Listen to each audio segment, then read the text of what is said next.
And good morning, ladies and gentlemen, and welcome to the Board of County Commissioners Agenda Setting and Work Session for July 14, 2020.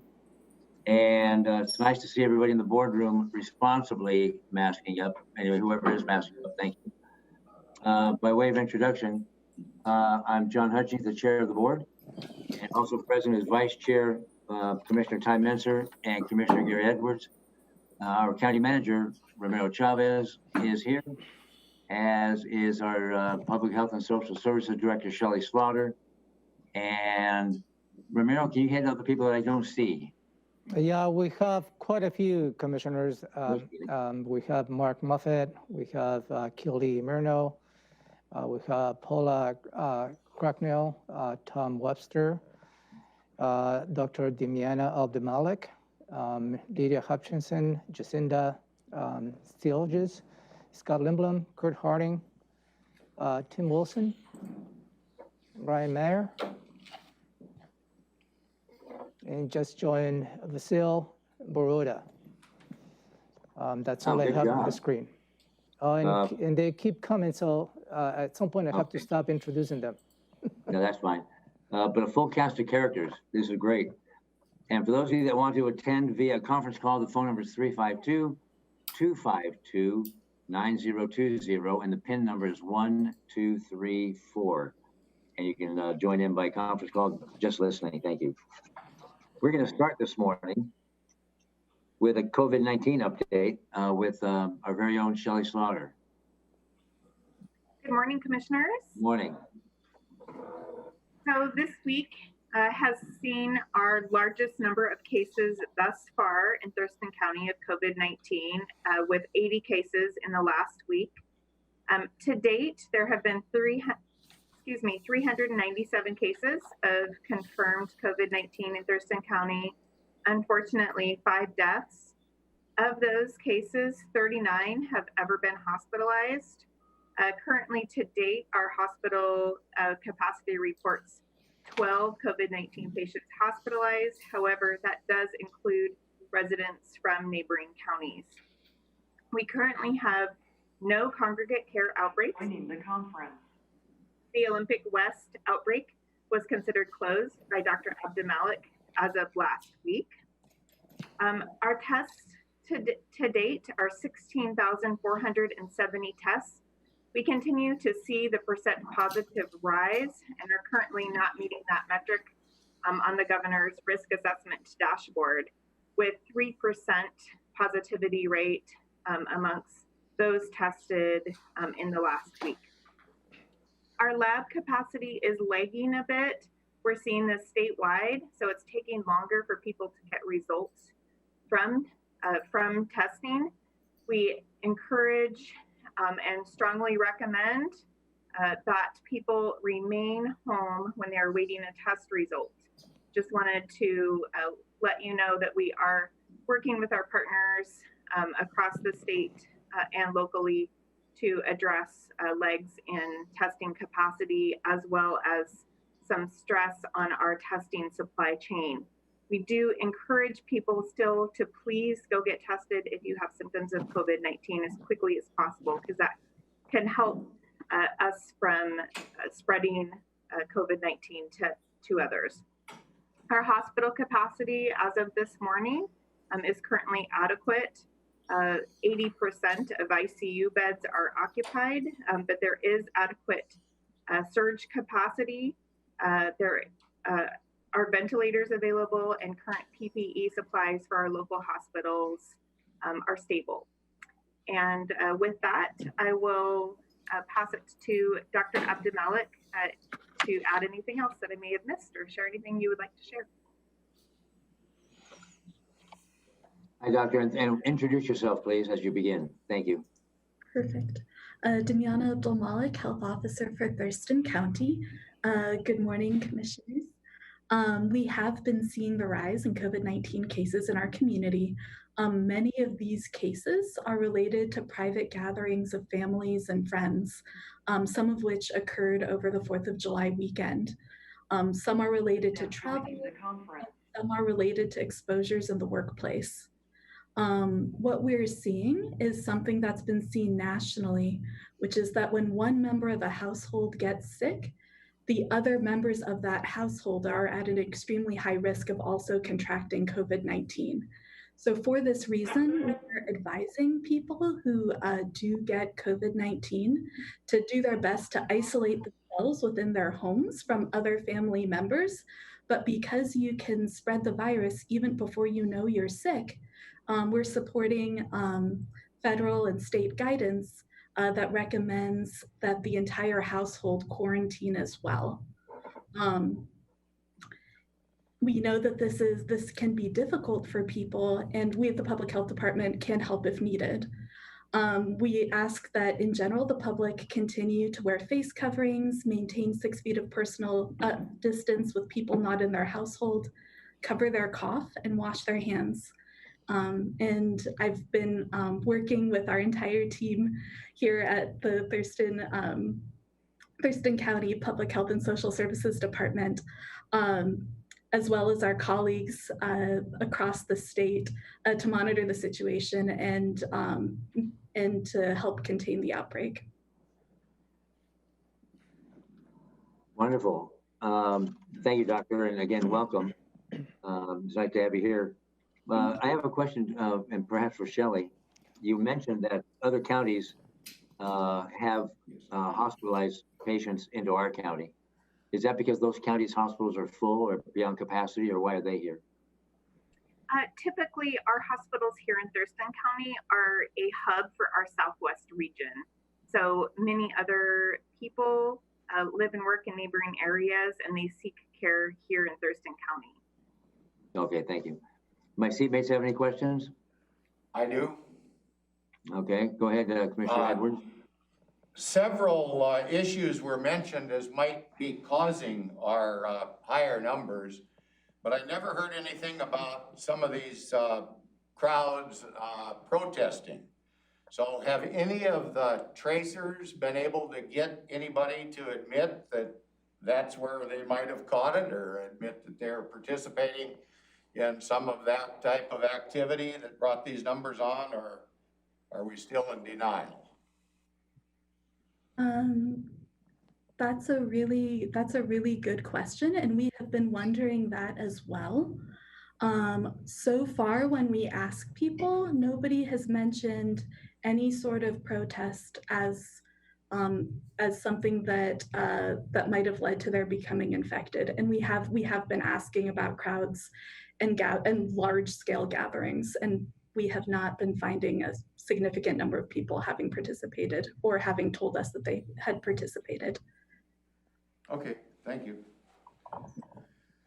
Commissioner Menser, go ahead, sir. This could be for Shelley or Doctor, I'm not sure, but Shelley, you mentioned when the positive test rate has gone up to 3%, and for weeks and weeks it was kind of 2%, and then you said that's not meeting the governor's metric. So so the governor's metric is 2.5 or something in between. I mean, where does that line, and what's the meaning of having crossed that threshold from 2 to 3? Sure. The statewide target is less than 2%.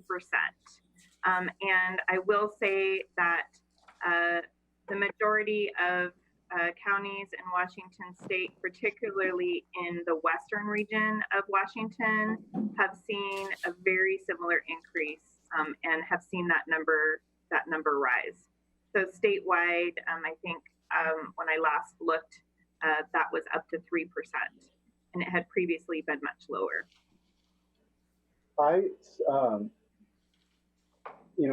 Everybody was racing through phase 2 and phase 3 because of the economic impacts, but we've seen a modest rise here and massive acute rises in other parts of the country. Has there been any? I haven't heard any chatter. I haven't had the opportunity to watch the governor's press conferences lately. Has there been any chatter or information that you've heard that you could share about? Haven't heard about counties moving forward. Of course, I know they've suspended phase 4. Is there any risk or is there any consideration of the governor of some states are, dialing back reopenings? Are we in danger of that? Have you heard anything along those lines? I know that the governor and the secretary of health are meeting to review the latest modeling data that we have statewide and looking at what is driving the large increase in the number of cases. Statewide, the number of cases is very similar to what it was back in March. So that is definitely a great concern, and I know it's something that they're looking at statewide, and they're monitoring individual counties as well. So more to come on that. We will. Other states have taken some recent actions to try to mitigate the rapid increase in community transmission of COVID-19. Okay, I have another question. This is for either one of you, Doctor or Shelley. That with, and correct me if I'm wrong, but with as we moved into phase 3 and there was quite a bit more mobility, people wanted to get out, needed to get out, and just desired to get out in the fresh air. The weather gets better. Then we have the 4th of July holiday. And so we've seen an increase in spike in COVID cases, and we expected that. But it seems to me that as the ages, as the numbers go up, the ages are dropping. So we've had a 3-month-old and an 11-month-old, I believe, and then 3 and 5 and 11 and 20. The ages have dropped substantially. But when I see the ages drop, because they can handle this virus perhaps better than those that are disadvantaged, that the mortality rate is staying the same. We're still at 5. Thankfully, but unthankfully, if that makes sense. Is there a correlation there? Am I connecting the dots correctly or not? Yes, you're correct, sir. That holds statewide. We are seeing lower rates of hospitalizations for COVID-like illness, which you typically see when people in the higher risk category contract COVID-19, and also deaths, lower incidence of death amongst younger populations. One of the big concerns is, as many of these young children that you mentioned and younger people get COVID, oftentimes from their household, as Dr. Abdulmalik explained, they can infect others that are in the high risk category, such as older adults, people with underlying health conditions. So that's something that is a concern, and in other areas of our country and our state, we have seen an increase in infections amongst older populations after large numbers of young people have it, because they have ended up having contact and exposing people in the higher risk category. So you are correct, and still something to be concerned about and continuing to follow closely. Thank you. And I have another question. And this goes back to the JAWS dilemma, the ethical dilemma. Do we keep the beach open because it's tourist season at the risk of losing lives, or do we save lives and shut the beach down? There's an economic downfall or downturn. So I don't remember if it was the Treasury Secretary or the Chairman of the Federal Reserve was quoted last week as saying a shutdown is not an option. Another economic shutdown is not an option. But they're not doctors, they're the economists and such. So my concern is with the spike in numbers, especially to the with regard to our neighboring counties to the north, and even to a couple east of the mountains. How close are we, or all of us, any of us, to being rolled back or dialed back to phase 2?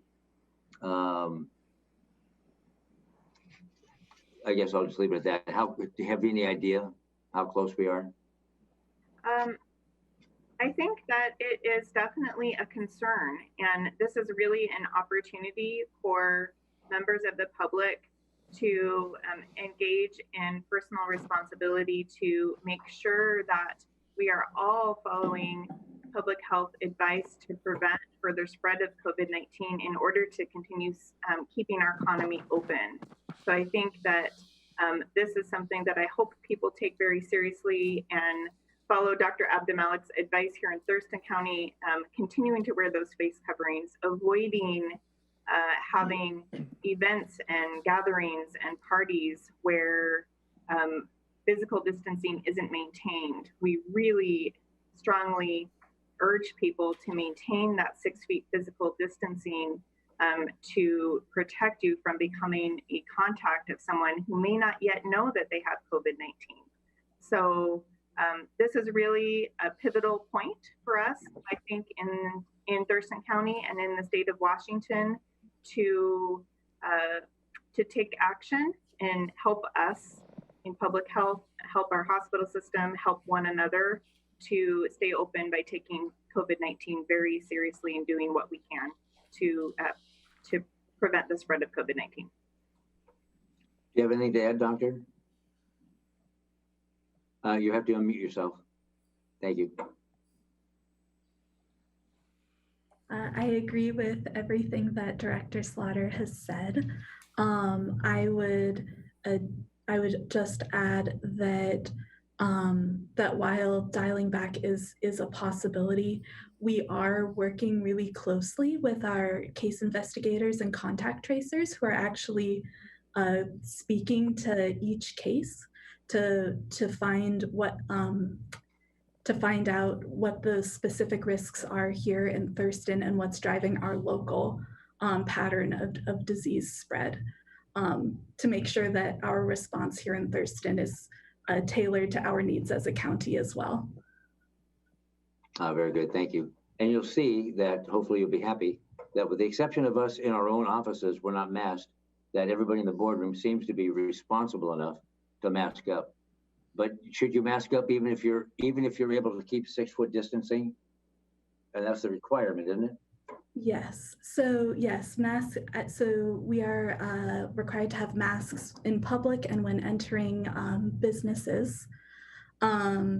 I personally wear a mask anytime I'm outside of my home or outside of my personal office with the door closed. And I would definitely recommend that members of the public follow a stringent masking guideline when outside the home or their own closed personal spaces. All right. Thank you both very much. Any other questions? Ramiro? Can you hear me okay? Yes. Following up on the conversation of contact tracers, and that is one of the key elements, part of the matrix the governor has in order for us to be successful.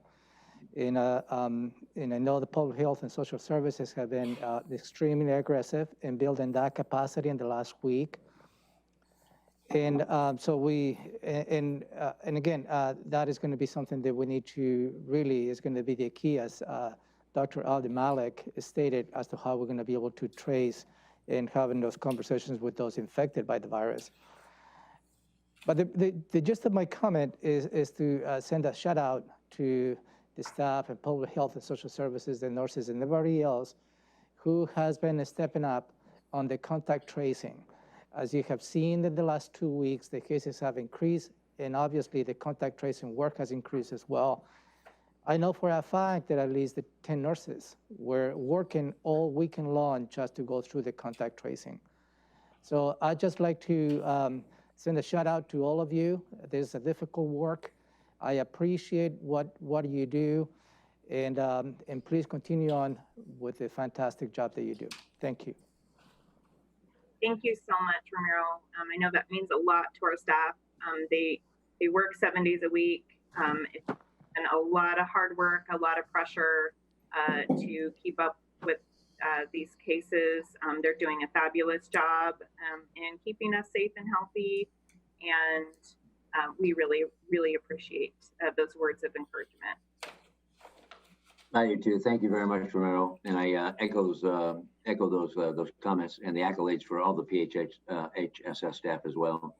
And to use Commissioner Edwards' words, if you're not, with the exception of having a medical release or a medical condition, responsible people should be wearing a mask, lest they be in denial. And so I appreciate all that you're doing to keep our community safe. Thank you. All right, now we're moving on. We're going to go to the homeless strategies with Keely Marino. Good morning, Commissioners. Keely Good Marino morning. with Public Health and Social Services, Thurston County's Homeless Prevention and Affordable Housing Coordinator. Just a brief update. Some things happening in our community. As everyone is aware, the Providence Community Care Center announced that they are not going to be opening their day room anytime soon. And so hygiene services at the Community Care Center will not be resuming in the near future.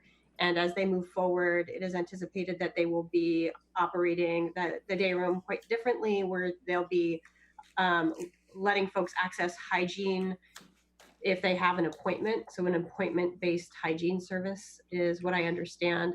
On that note, the county has been contracting with the City of Olympia for increased hygiene services. So that included showers at the YMCA downtown location. That contract ended on the 10th of July, so last Friday. So at this time, unless an individual or family is staying at the mitigation site, Union Gospel Mission, or community youth services, there are no showers available for the folks that are unsheltered or unhoused, and at the 2828 Martin Way shelter. So hygiene continuing to be of concern in this pandemic for those who are unhoused. There was an extension from the Department of Commerce on the new shelter program dollars. So that application was originally scheduled to be due this Friday, the 17th, but they've extended it to July 31st, which we are very grateful for, because we're really attempting to come at this as creatively and with as much innovation as possible. So our office is continuing to power through problem solving, how we're going to utilize those dollars the most efficiently. Last week, I understand that the City of Olympia Code Enforcement and Teal Russell, the homeless coordinator with the City of Olympia, noticed the folks on Ensign Road with a 72 hour, cleaning up notice. And so I believe there was a cleanup effort that occurred on Ensign Road last week. I believe it would have been Friday. We will be out there tomorrow for testing, so I'll be able to see for myself on that matter. We are also offering a third testing event per week. That begins today. So we're partnering, Public Health and Social Services is partnering with Valley View Medical Clinic.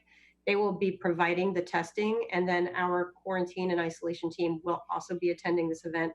It is located at the 2828 Martin Way shelter location. So that will begin today and will be ongoing every Tuesday, 1 to 3 p.m. at this point. I am aware that there have been some letters being written regarding concerns of Deschutes Parkway and the imminent removal or eviction of the folks that have been encamping there as of the 23rd. I am meeting with Teal Russell, again, the homeless coordinator with the City of Olympia, here at around 10 to kind of do some putting our heads together and just talking through the city's thoughts on the matter, and should hopefully have some idea of what the city is hoping to do and just do some creative problem solving. And that's about it for today. Thank you, Keely. I have a question for you real quick, and that is regarding what you just said, meeting with Teal regarding the encampments and a plan. We, the county, have been working with the City of Olympia for quite some time on the homelessness issue. Correct. With regard to the hygiene services, trash cans perhaps even, and Regional Housing Council, and the interlocal agreement is in progress still, getting ready to be signed. I mean, we've been working on this for quite some time with the City of Olympia. Correct. So it kind of doesn't surprise me, but it does that we receive so many emails saying, hey, work with the City of Olympia. But we've been doing that, correct? Correct. We have been working very closely with the City of Olympia for the last 18 months. Okay. So I don't direct your work, but are you sending out an email, a unified email response from the county to these folks, or to let them know that we are doing this? It's a work in progress. We have been working with Olympia and such, or I certainly. Maybe I'm putting you on the spot. Yeah, certainly we can. I did, Tom Webster and myself did attend a virtual meeting with Northwest Justice Project, Just Housing Olympia, and the City of Olympia, and one of the property owners representing the property owners entire on Friday, to just give an update on all of the things that we have done and all of the efforts that we have made, and answered a few questions. So we are actively engaging in this conversation from an information perspective. So, but certainly we're very glad to send out an email. Thank you. Commissioner, how about if I work with Keely and Shelley to develop a response, and then we can probably send the response from the commissioner's office when that response is ready. Perfect. 'Cause I was going to respond to each one of them myself, but I want to be sure we're sending the same message and letting folks know that, hey, we've been attentive to this issue for some time, and I don't know if the encampment's going to be when that's due to happen, if it's imminent or postponed. I have no idea. But I want people to be rest assured that we've been working on this for the last 18 months.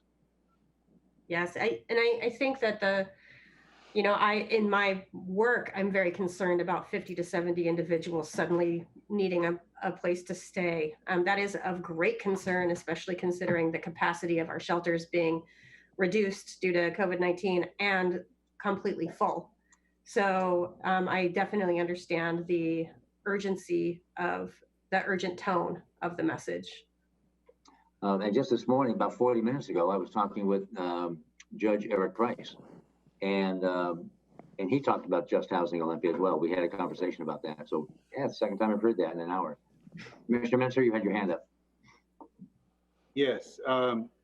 So just one thing, just to say, Keely, thank you. And it's so good to have you on board, like responding to these emergent issues as they come, and being able to have those kind of, strike force conversations with our partners. I credit the former board before I got here for hiring you and creating your position, because it was so critical to have that ability to just deal with these things in the way the community, I think, expects. And so thanks for that. On the kind of responding, I'm happy to have, you're our expert, and you and Tom are our experts. And if you do outreach like that, or response to something that is coming to the commissioners, just make sure that our assistants know, because we don't want to send mixed messages. I'm happy to let you give the response, but I also want to make sure that I'm aware of that. So as Commissioner Hutchings says, we don't cross messages, and because people pick up on any little discrepancy, they'll pick up on that, and that's not what we're after. The other question I had was on the hygiene. Where does the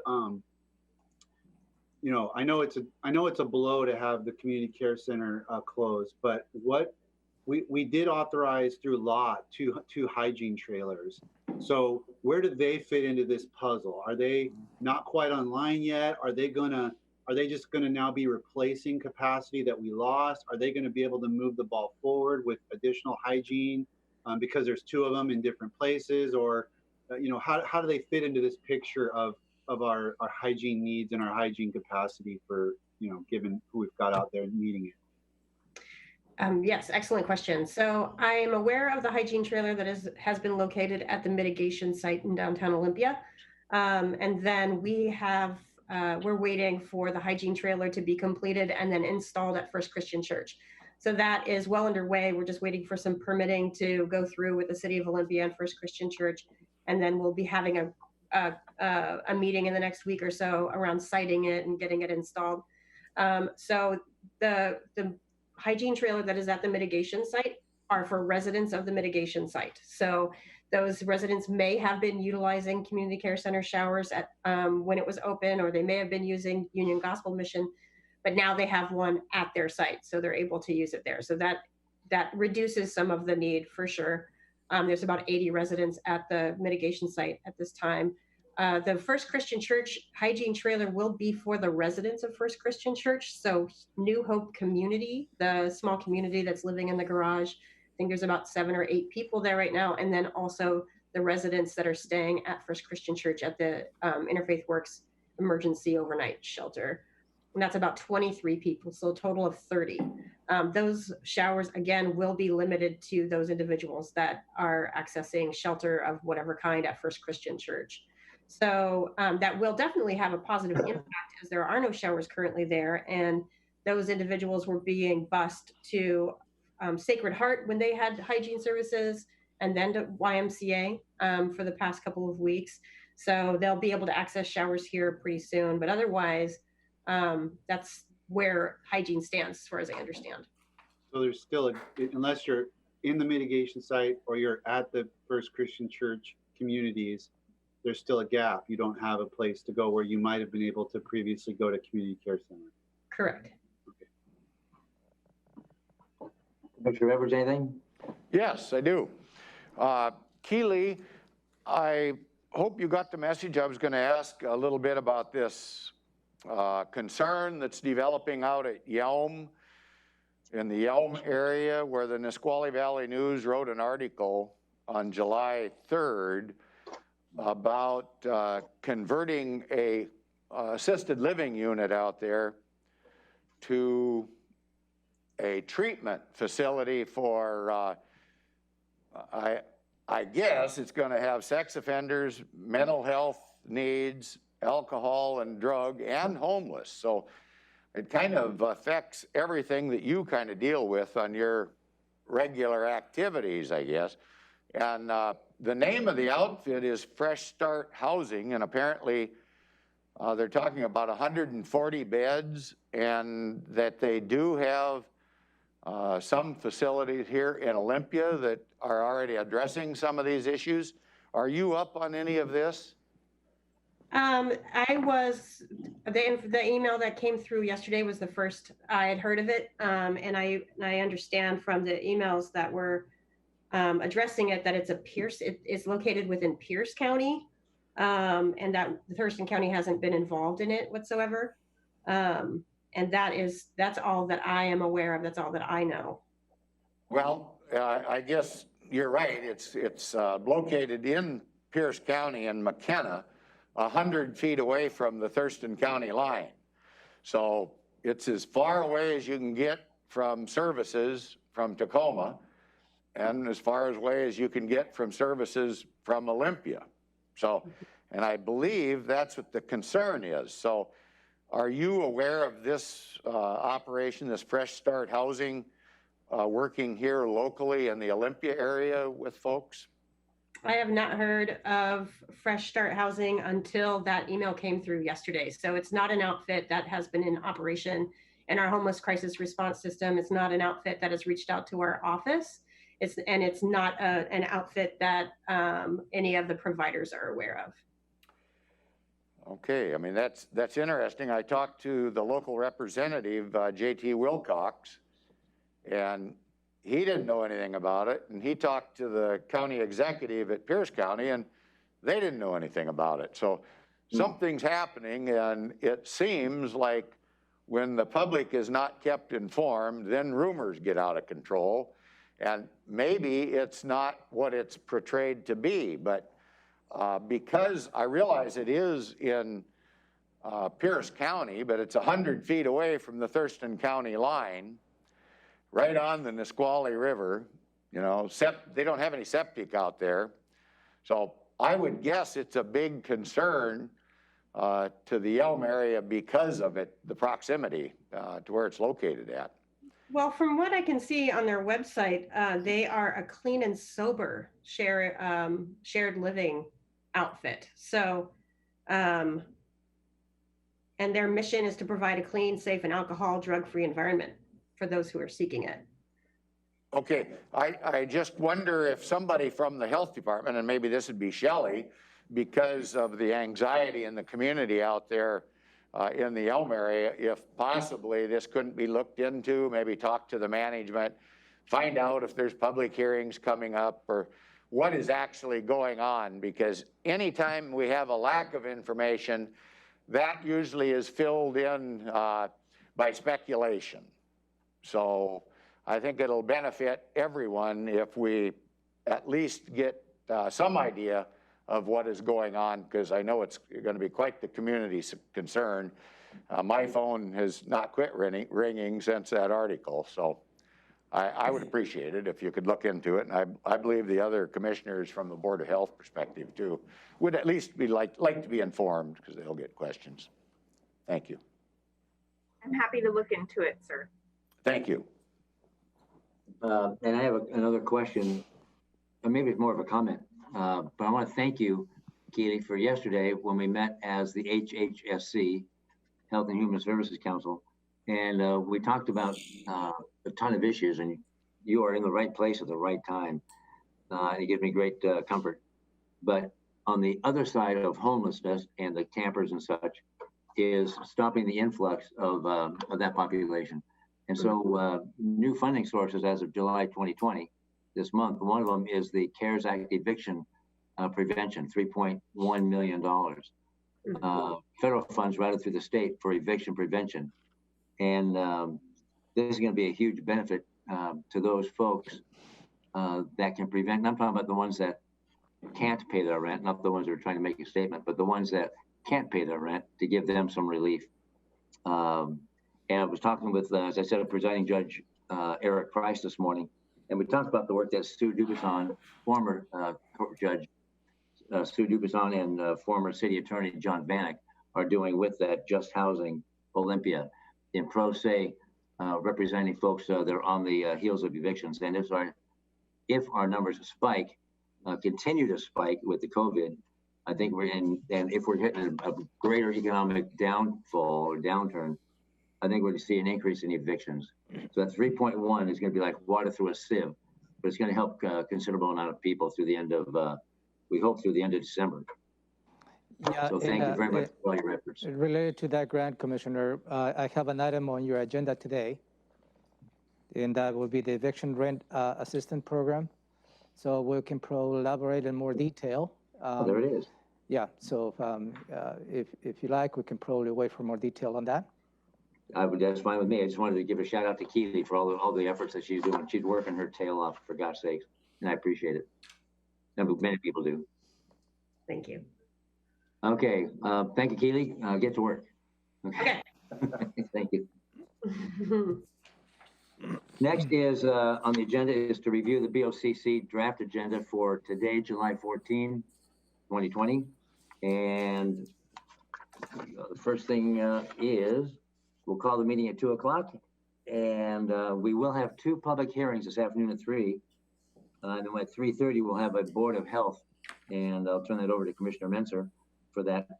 But we'll call the meeting to order at 2 o'clock. Pledge of Allegiance led by Vice Chair Commissioner Menser. And then approval of the agenda allegedly, and the same for the board meeting minutes from July 7th, last week. And then we'll have an opportunity for the public to address the board, hopefully either on the phone or masked. But go ahead, do you have anything, Ramiro, regarding public testimony? No, that I am aware of. Okay. That takes us to any follow-up on citizens issues? Yes, you brought public testimony last week, in one particular from Mr. Petty. Unfortunately, I will not be able to respond to that comment since Mr. Petty threatened litigation against the county. So the county will respond when that action is taken. Okay. That takes us to agenda item number 3, the consent items A, B, and C. The first one is the auditor. Yeah, Commissioner, this is a new item. You did not review this item last week, and the county auditor asked me to bring this matter to your attention. This is related to an additional lease. The other needs related to the primary and general election, and this is an additional space next to the ballot center on the Madman area, and it's 2,036 square feet. The reason they need this additional square feet is they realize that during the primary and general election, there is no way the volunteers and the staff can have lunch and breaks without having the appropriate social distancing. So this space will allow the county auditor to implement that and ease some of the concerns that perhaps the volunteers and the staff have when they need to break from their duties.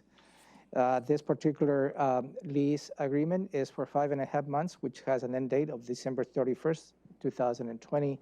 Again, is at 2,036 square feet and is located on Suite 8 of Building 2 of 2915 29th Avenue Southeast. The total cost of the lease is $10,500, and I believe this is covered by the CARES grant the auditors receive early in the year. So I will appreciate your diligence and your concurrence that perhaps you may consider this item this afternoon because time is of the essence for the county auditor to start utilizing this space. Romero, that was, just to confirm, that was 2915 29th Ave Southwest? It's 2915 29th Avenue Southwest. Southwest, okay, good, right adjacent to their current smell. Yes, sir. Space. And it makes sense to me because many of the volunteers that Auditor Hall has are in that vulnerable age group. And so that I like that. That sounds good. And I'm glad to hear that CARES Act grant money is taking care of that as well. Any questions, commissioners? No, sir. No? Okay, good, thank you. 3B, oh, it says A through C, but it's actually A through B? Yeah, so we'll fix that. Thank you. Thank you. Is the voucher list for the last week, for June 29th. And does anybody have any questions regarding the voucher list? No? Okay. That takes us to agenda item number 4, department items. And the first is a franchise agreement with Zayo Group, LLC. Yeah, you reviewed this item last week, commissioners. And as a matter of perspective and for the viewing public, when the county exercises a franchise agreement where utilities, whatever utilities they are, they can operate within the counties right away. The process is that each utility who likes to get into a franchise agreement with the county, they need to submit an application. The application needs to be going through a public hearing before it's accepted. And after that public hearing is accepted, is conducted, the Board of County Commissioners accepts that application. And as a result, the next step is for staff to start working and negotiating the franchise agreement. And then you need to hold another public hearing on the franchise agreement before the Board of County Commissioners can take a final action on executing that franchise agreement. In this particular case, the Zayo Group, which is a telecommunications utility, submitted an application. The Board of County Commissioners held a public hearing on March 3rd, 2020, where you did not receive any comments. And as a result of that, you approve the application for a franchise utility. As a result of that, staff has gone through the process of negotiating this franchise agreement with the Zayo Group. Those negotiations, including our attorneys, have been completed. So the next step is for you to consider setting a public hearing, for you to receive public testimony before you can exercise approving this franchise agreement. This item is, I'm backing away from this, sorry. This item is for you to consider approving the Zayo Group non-exclusive franchise agreement. I'm confused in the public hearing. The public hearing already occurred back in March 3rd, 2020. So the item before you is for you to consider approving the non-exclusive franchise agreement to construct and operate and maintain telecommunications facility within the counties right away. All right, thank you. Commissioners, any questions or comments? Commissioner Edwards? To the county manager, could you explain whether or not this has any financial implications to the county? No, there is no financial implications to the county in either way. We don't receive any revenues, though we don't give any money from the county. What it does is, and you have an item later on the agenda. What it does is puts the parameters as to how a particular utility can utilize at no cost the counties right away for their operations. When the county needs, for instance, a road project that needs to be constructed, as an example, if for any particular reason those facilities are in conflict with those improvements, those facilities need to move those facilities at their own cost. And that is really what the franchise agreement really does, is allowing legally for those facilities to operate within the counties right away. And it's my understanding that this is, in the long run, this is beneficial to the community because it's expanding the infrastructure for tech issues. Is that right? Yeah, and also provides an assurance for any provider to be operating within the counties right away, and in this case for 10 years. Thank you. Commissioner Mentor, anything? Okay. Agenda item number 5 is the Seedbed, Community Planning and Economic Development, setting a public hearing. Yeah, you also reviewed this item last week, Commissioners, and this is an item, a follow-up to the ordinance, the interim ordinance number 15905, which you adopted on June 16, 2020, related to meeting the requirements of the National Flood Insurance Program, which is governed by FEMA. We had a very tight timeline in which we needed to implement some of those changes in the code. And again, you passed this interim resolution June 16, 2020. So the next step is, before you can consider having a formal and a final resolution on this, you need to have a public hearing. And that is the intent of this request. Some of the amendments they included on the interim regulation are technical definitions, clarification, rewording, which is a requirement by the Department of Ecology as well as FEMA. Indicates how the county needs to retain records related to flooding areas. And also, what is most importantly, adds a new section which permits agricultural flood sanctuary structures. And that is a new item that is going to be extremely beneficial, I believe, for those individuals who have agricultural uses, and they can build the structures within the flood area can be considered sanctuary. And also what it does is, by meeting these requirements, some of the citizens who live in the flooding areas, they can access insurance, flood insurance, at a very reasonable cost. Absent these actions, those individuals living in the floodplain may be faced with higher rate of insurance. And I believe Jeremy Davis is online if you'd like to ask any questions related to this. Commissioners, any questions of Jeremy? No, sir. He did a good job in the past when he explained it. The county manager has covered it. Jeremy, do you have anything to add? No, I don't, sir. Thank you very much. All right. Well, thank you for joining us anyway. And we're going to move on then to Public Works, agenda item number 6A, resolution for sealed bids. Yeah, for your consideration, Commissioners, this is a yearly request, and this is related to authorize the Department of Public Works to call for sealed bids, and this is for the 2020 overlay program. And this particular program is, again, on a yearly basis, where the department goes ahead and overlays sections of county roads when the chip seal approach is no longer adequate for those roadways. This particular program includes 1.5 miles of 153rd Avenue Southeast from Vale Road to Lawrence Lake Road. And again, this is estimated cost of $610,000. As soon as you authorize issuing the calls for sealed bids, we'll receive proposals, and then we'll come back to the board for you to consider to awarding the low bid. As a sideline, this weekend, I went to the Deschutes Falls Park with my wife.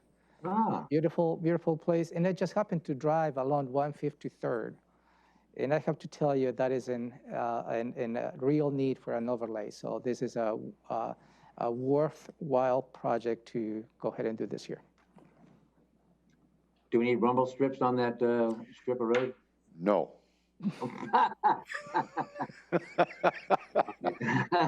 Scott, do you have anything to add? Scott Lindblom, engineer. Yeah, good morning, Commissioners. Scott Lindblom, County Engineer with Public Works. Yeah, I think the county manager really hit the nail on the head that we are certainly aware that 153rd Avenue is a very high priority road for us to do some overlay work, but it's certainly not our only high priority road. We know there's a lot of other roads out there that need some pavement preservation work, whether chip seal or overlay. Among those, Vale Road, Vale Cutoff, James Road, Pacific Avenue, and I could name quite a few on these. But our goal typically for our pavement preservation or pavement management program, our ideal goal would be to resurface, so either chip seal or overlay, 100 miles of road each year. In a typical year, we have the resources to perform only about half of what's needed, about 40 to 50 miles each year. So what that means is, in a practical sense, our roads will continue to deteriorate. And over time, as the community grows, there'll be more and more demands on our road system. And certainly like 153rd, we will get more complaints in the future. I think another, I guess the bright spot, one of the bright spots about this certainly is that the $610,000 that we'll be spending from the county road fund, which is coming from the road levy, the property tax, and the county's portion of the gas tax, it's really not just an investment in our roads, but also an investment into our community. So while the driving conditions on that section of road going out to Deschutes Falls Park will certainly improve, we will be providing jobs for private contractors this summer, and it's really one small thing we can do to help our community. Brilliant. Commissioners, any questions or comments for Scott? No, sir. No? Okay. Thank you, Scott. And I see that Thurston County was just awarded, or will be awarded, the letters will be coming out from the TRPC, $300,000 for signaling. And I haven't briefed, Commissioner Mentor sits on the TRPC board, but I was a stunt double last Friday. I think we received quite a few dollars more than what you stated. Maybe Scott can elaborate on that, because I also I believe we received a grant for for Sargent Road, Highway 99 runabout. Yeah, thank you. We did receive 3 separate grants through the Thurston Regional Planning. The first one was for the Old 99 at intersections of Sargent Road and 201st Avenue.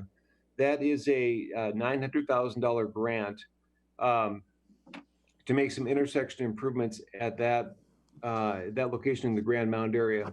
We also received funding for the Little Rock Road and 113th intersection, which includes a bridge.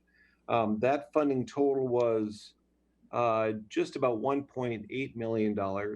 So that we'll end up with a new intersection and a bridge there.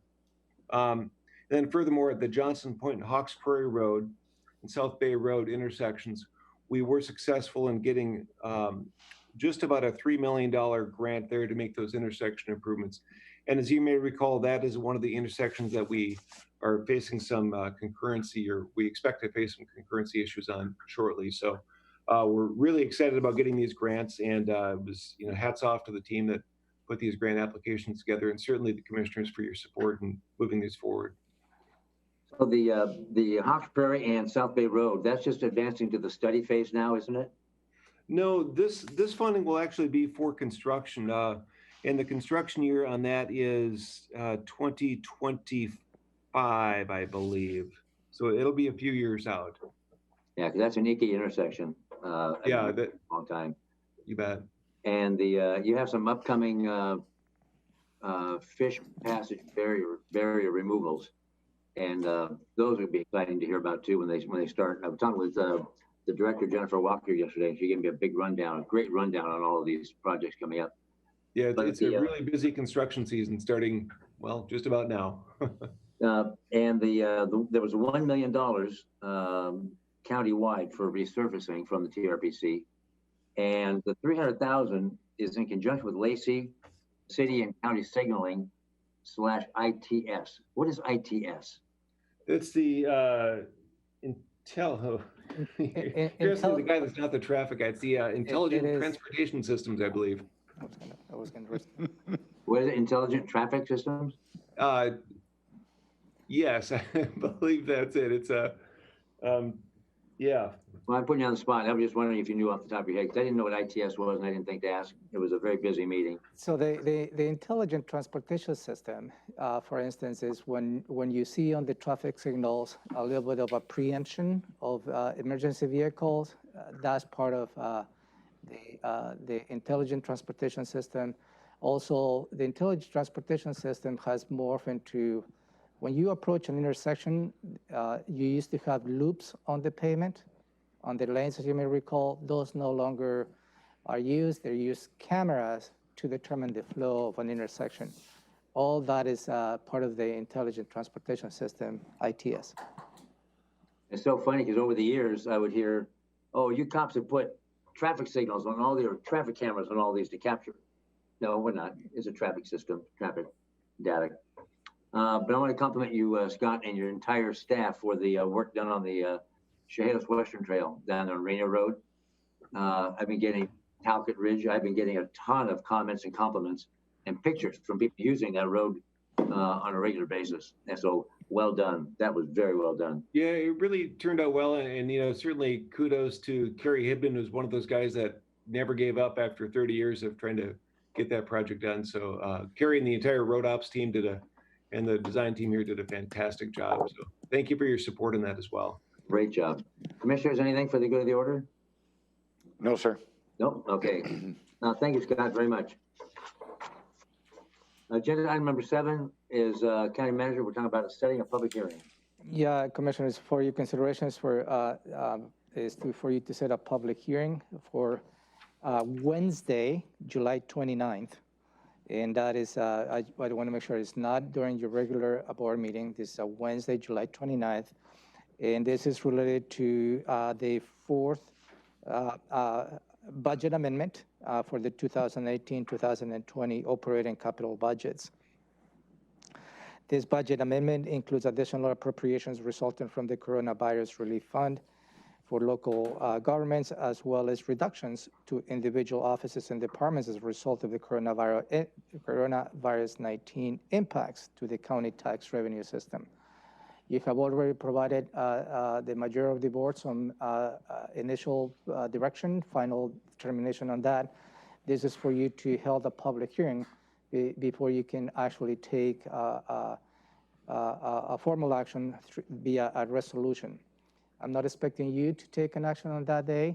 And maybe a week after, staff will bring the information to you for you to exercise your legislative action again related to adjusting the county budget. And again, this is a public hearing set for Wednesday, July 29, 2020, 3 p.m. in this room. And again, I'd like to stress the fact that it's a Wednesday. And the reason there is a Wednesday is because we need to meet the legal public notice requirements that we need to put in place. And Robin is here to elaborate on that or answer any questions you may have. Would you like to elaborate, Robin? No, I would just answer questions if you have them. Okay, commissioners? Yes, I have a question. Yeah, go ahead, please. A citizen brought forward a concern that we're actually removing 2% to the general fund recipients, but that we're doing that out of their total budget over a 5-month period instead of a 12-month period. And so consequently, it ends up being, I don't know, 8 or 10% reduction of their total budget. And I just wonder, is that a valid analysis of what we're doing? And I'd ask either the county manager or Robin, I suppose, to answer that.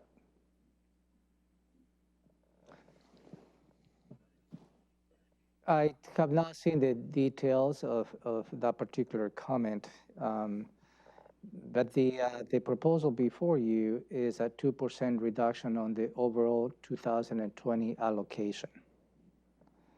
And that needs to be implemented in the next 5 months if the board decides to approve the budget amendment.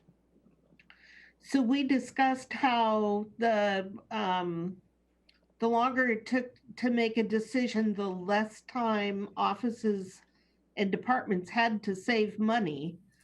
But 2% was just a way to do the calculation to get to the targeted savings amount.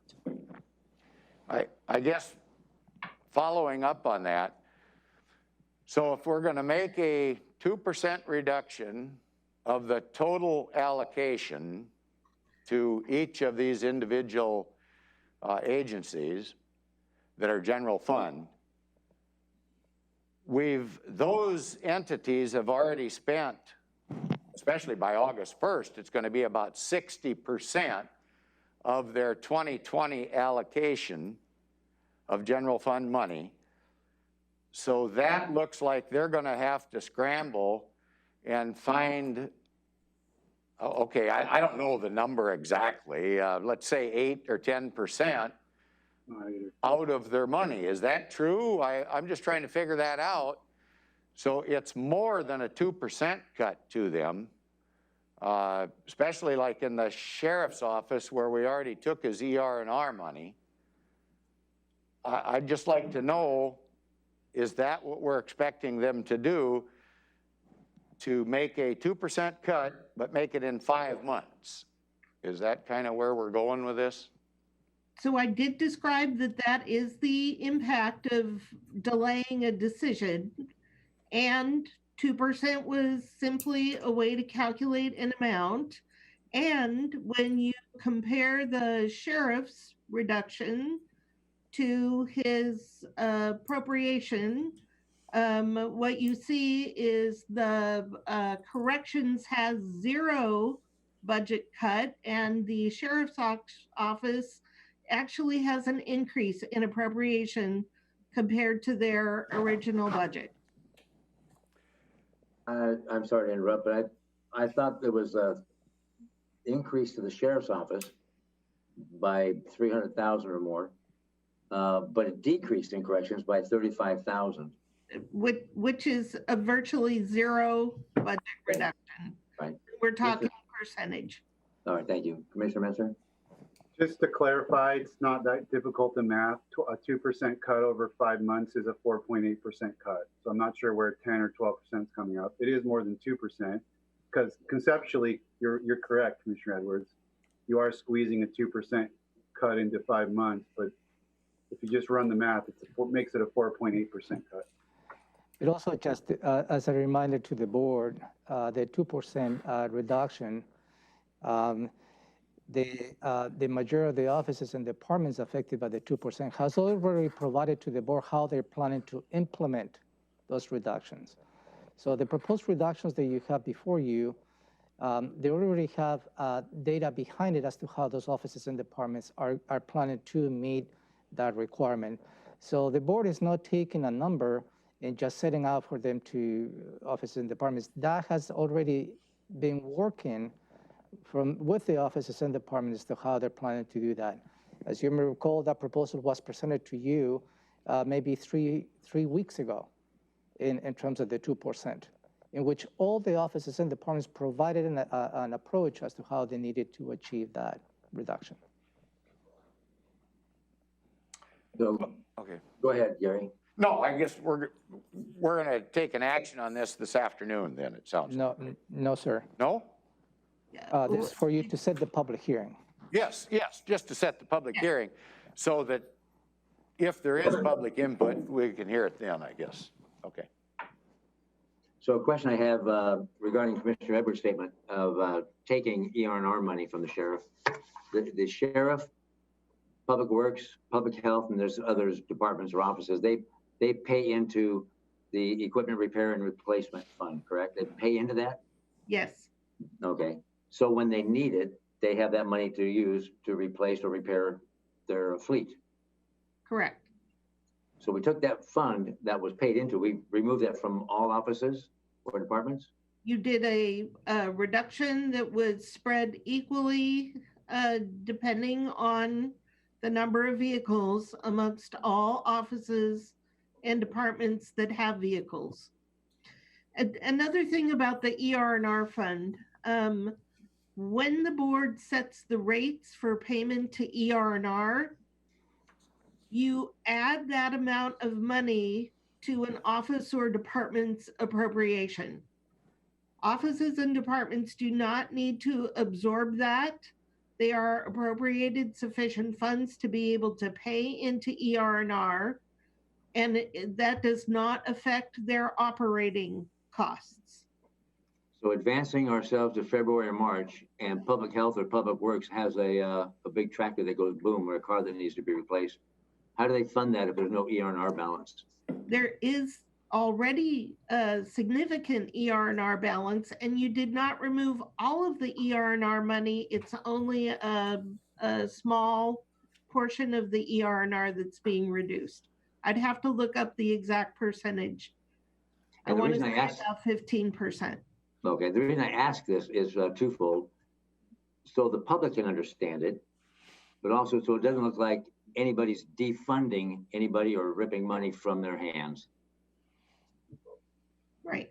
There will still, and the board has also directed that the one-time reduction of the contribution to ER&R this year be made up over the next few years.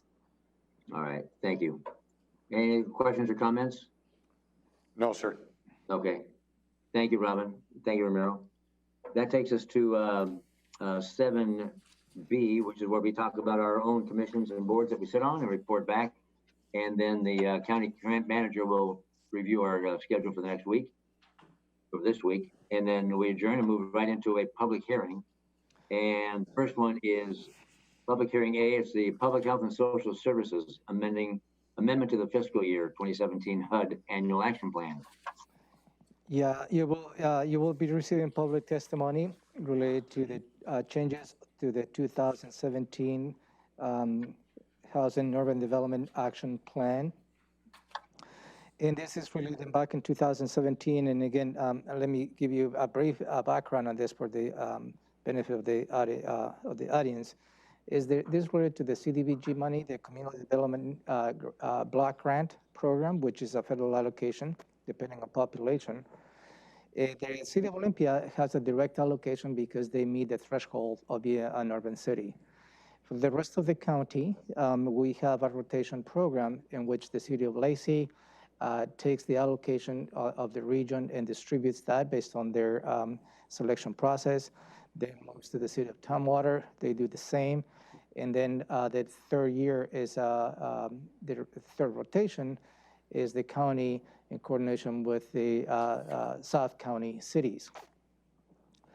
This particular proposal that you will receive in public testimony is back in the 2017 CDBG federal fiscal year with the City of Lacey established and allocated $69,567 to implement a transitional housing rehabilitation program in Lacey to the Community Youth Services. Unfortunately, those actions have not been executed, and the proposal that you will be here in public testimony this afternoon is to reprogram the $69,567 again to the Community Youth Services, but changing the objective. That will be to support increased emergency shelter operations in response to the COVID-19, particularly at Ross's Place and Haven House. That is really the key of the public hearing, the first public hearing this afternoon. And I believe Jacinda and Tom are here if you have any additional questions related to this. Any questions, commissioners? No, sir. More, Jacinda? Went through it last week. Okay. Wow, you guys do great work. We are in awe. Thank you very kindly. That takes care of that one. Let's move on to the next public hearing. And so stick around.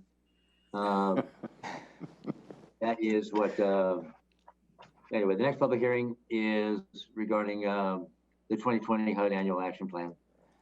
So the 2020, and again, on the 3-year rotation that he just explained, this is again on the City of Lacey turn to distribute the CDBG dollars. So you will be receiving public testimony on the overall 2020 Annual Action Plan, which the City of Lacey has allocated funding to the Boys and Girls Club of Lacey, the Veterans Service Hub Extension, Thurston County Food Bank, the Garden Race Bounty, Victory Farms, South Puget Sound Habitat for Humanity, Homes First, Child Care Action Council, Low Income Housing Institute, the South Puget Sound Habitat for Humanity, in this case, the Doi Vista Phase 6, and also for affordable housing, for Homes First. The total allocation for the 2020 is $2,174,363, which includes $1,307,373 in CDBG funding and $866,660 in home funding. And that is the public hearing. You will be receiving public testimony this afternoon. And I believe Tom is eager to add additional information that I have missed. Okay, Commissioners, anything for Tom or Jacinda? Nope. Nope. You guys are great. Thank you very much for joining us, Tom and Jacinda. Thank you very much. Great. Thank you. That will conclude the agenda for this afternoon. And now we're moving into the Board of Health, and I will succeed my Zoom control over to Commissioner Ty Menser, the Chair of the Board of Health. The agenda for today talks about moving to the Board of County Commissioners meeting for next week before Board of Health. Are we going to switch those, or? Yeah, whatever the chair would like to do. What was your question? Well, I mean, my question was, today's agenda shows that we're going to go through the 2 board meetings before the Board of Health.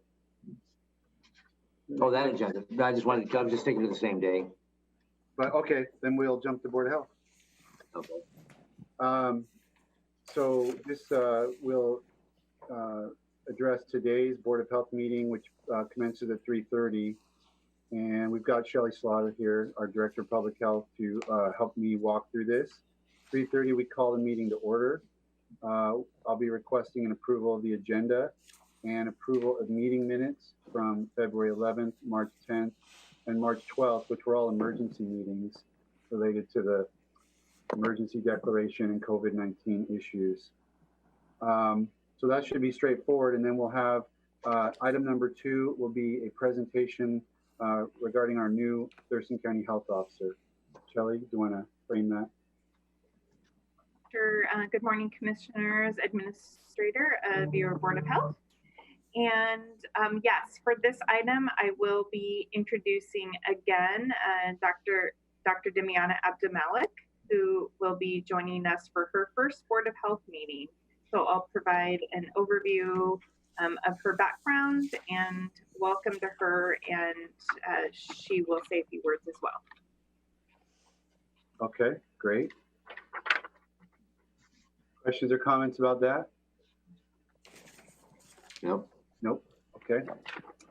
Item 3 will be opportunity for the public to address the Board of Health. And we're essentially doing a meeting just like our board meetings, where there'll be Zoom participants and in-person participants. Correct me if I'm wrong, County Manager, but there'll be a podium set up for folks to address the board just like they would at a 2 p.m. board meeting. Yeah, that is correct, Commissioner. We'll make sure if the public comes in person, we'll have the opportunity for them to provide you with public testimony. Okay, that'll be fine. We'll just be asking them to wear a mask in accordance with our county. Yeah, and we do have disposable masks here for those who may not have brought one. Perfect.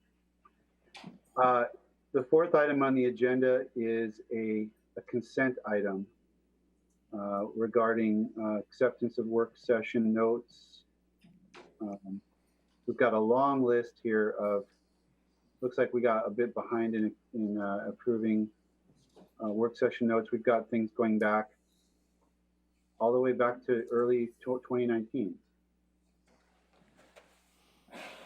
Anything to say about that, Shelley, or we're just catching up on? Yeah, no, sir, I don't have anything to add. Just yes, you are correct. There are many notes that require your approval under this consent item. Okay, any questions or comments about that? Commissioner Edwards, go ahead.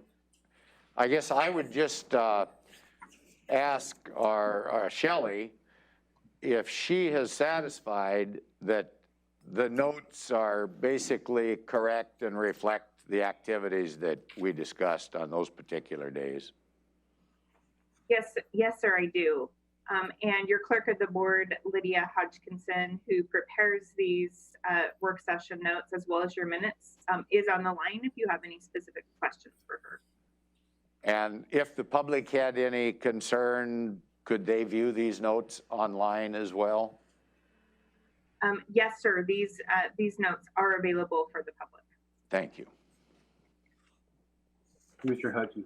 Commissioner Edwards, are you suggesting this action item, this motion could be shortened? No, I was just, I was not, because I don't have to make it. So I know. I thought maybe you would suggest that if you wanted to, sir, but. Well, I'm just wondering if they've been adequately reviewed. I also review them, but I want to make sure staff is giving our assurance that they're probably correct and right. Because trying to tax your memory as you review these and go all the way back is not always easy, and I'm sure we could make mistakes. I don't like to think we do, but it's possible. So. Related to the long motion, Commissioner, this is a consent item, so you don't need to read the motion. Oh, good. And the reason I ask is, just like Commissioner Edwards was just saying, we review it the week before, and then we vote on it the week after, and then when I read the notes after that, but we're asking to go back over a year, and I don't know if they're right or not. My goodness, that's over a year ago. So yeah, it's a consent item. That's thank you for that reprieve. I have no other questions. No, but thank you, Lydia. Kelly, sound like you had something there. Going forward, commissioners, you can expect that we will remain current with our work session notes and minutes at each monthly Board of Health meeting as we resume our normal schedule.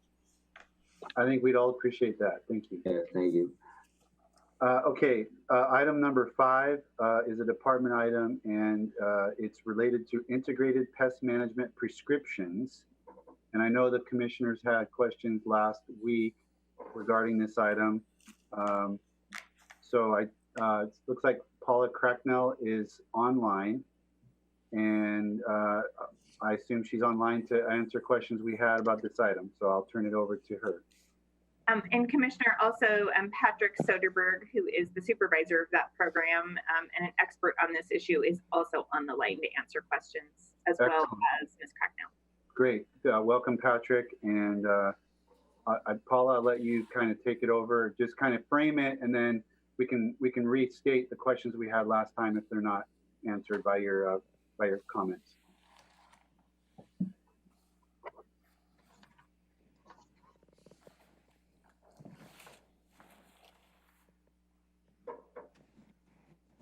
Paula, if you're speaking, we can't hear you.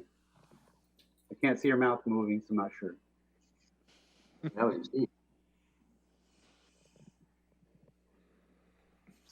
Still not hearing you. You're not showing muted, but we're not hearing anything. Maybe Patrick can jump in. Yeah, can you hear me? Yeah, I can hear you, Patrick. Yes, but okay. So let me give you a little bit of perspective of the Integrated Pest Management Program and why we are coming before the Board of Health this morning. So my name is Patrick Soderberg, and I am here because I am the Integrated Pest Management Program Coordinator. So I provide assistance to the Board of Health as well as the county departments in performing their the roles within the county policy, which were adopted in 1989 and then revised in 91 and again in 2014. And before the county does any chemical controls in a wetland area, it requires the Board of Health's approval of what we call prescriptions, which is kind of the standard operating procedure that we're going to use to evaluate a pest problem and perform any chemical control. So what we have today is 2 prescriptions, one from the noxious weed control department or program for the control of European coltsfoot, which is I believe a designated Class B noxious weed, and another one for milfoil control, which is an aquatic, very problematic aquatic weed that is in Blue Lake, which is in southeastern county, right near Clear Lake. And so they are proposing to use a chemical called Procelicor, which we did the review of in the Environmental Health Department, and it's very, very low in hazard for aquatic toxicity as well as non-target organisms. It's a systemic herbicide, so it's meant to do full control of it, not just kill it down for a year and then have it regrow. It will circulate through the plant and kill it permanently. So it's a good control measure. The prescription and the review of the chemical controls were sent out to our advisory committee, which is a citizen advisory committee. We did that through an email system, and they responded and had conversations directly with the people from the Public Works Department that wrote the prescriptions. And they went back and forth. They made some slight modifications based on the advisory committee's comments. And so what's being proposed has been approved through the advisory committee, and they recommend both prescriptions adoptions at this time. Questions for Patrick? Yes. Commissioner Hutchins, the first. Patrick, this prescription, is this an issue with the Blue Lake variable leaf milfoil and the European coltsfoot? Is that an issue with all of our lakes, like Hewitt, Long, Black Summit, all the others, or just a couple, or what? Well, the European coltsfoot is a completely separate prescription. That's actually a terrestrial plant. So that's the noxious weed control group, just adding it onto their list of plants that they currently control. The milfoil itself is a purely aquatic weed, and the key thing is to control it in the water body that it exists, so that it doesn't spread to other lakes. We had a milfoil control problem in Long Lake in the early 90s, and the county did a great job eradicating that, and I believe that it's still being monitored, but it's able to be managed with hand pulling. We have been managing it with by hand for years in Blue Lake, and I believe that now it is recommended that it's gotten to a threshold that requires chemical control to minimize the potential to have it fragment and then get into Clear Lake. So I think this is a good control measure to try to completely eradicate it from Blue Lake so that it can't spread into other aquatic systems. You're referring to Blue Lake. Where is Blue Lake? If you know where Clear Lake is, do you know where Clear Lake is in south? It's directly north of it. It's a very, very, very small water body. Okay, so we're not having issues with Long anymore, or the other lakes with these invasions? I would have to defer to Paula's group for that to know exactly where they're doing monitoring and manual control. Okay. I've got 2 Paulas here, so. I just called in on my cell phone because there's an issue with my computer at the moment. But the variable leaf milfoil is only found in a few locations in Washington State, period. And Blue Lake is the only water body in Thurston County where this Class A noxious weed is found. And when we survey any other lakes and do plant surveys, we pull in rakes and we pull up plants that are on the lake bottom and we look at them. And Blue Lake is the only area where this plant has been confirmed. Perfect. That answered my question, Paula. Thank you very much. And thank you. Mr. Edwards had a comment or question. Yeah, I have a question on, well then for Blue Lake, whose property is Blue Lake surrounded by? There's an HOA which manages the property. However, private landowners own their parcels. It doesn't include the lake itself. So the lake itself is considered waters of the state. And is the state participating in cleaning this lake up as well? Yes, absolutely. So we have worked extensively with the Department of Ecology, and we were awarded a grant that is just under $12,000 to complete this work. And when I hear from lake residents around the county that maybe do not have a lake management district where they live,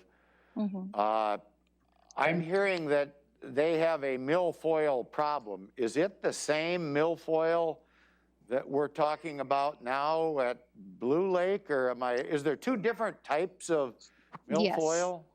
Yeah, there are more than two different types, but the two types that are of concern in Thurston County are Eurasian milfoil and the variable leaf milfoil. And there are a lot of confirmed water bodies that are infested with Eurasian milfoil, but variable leaf milfoil is the only place where we have found it is Blue Lake.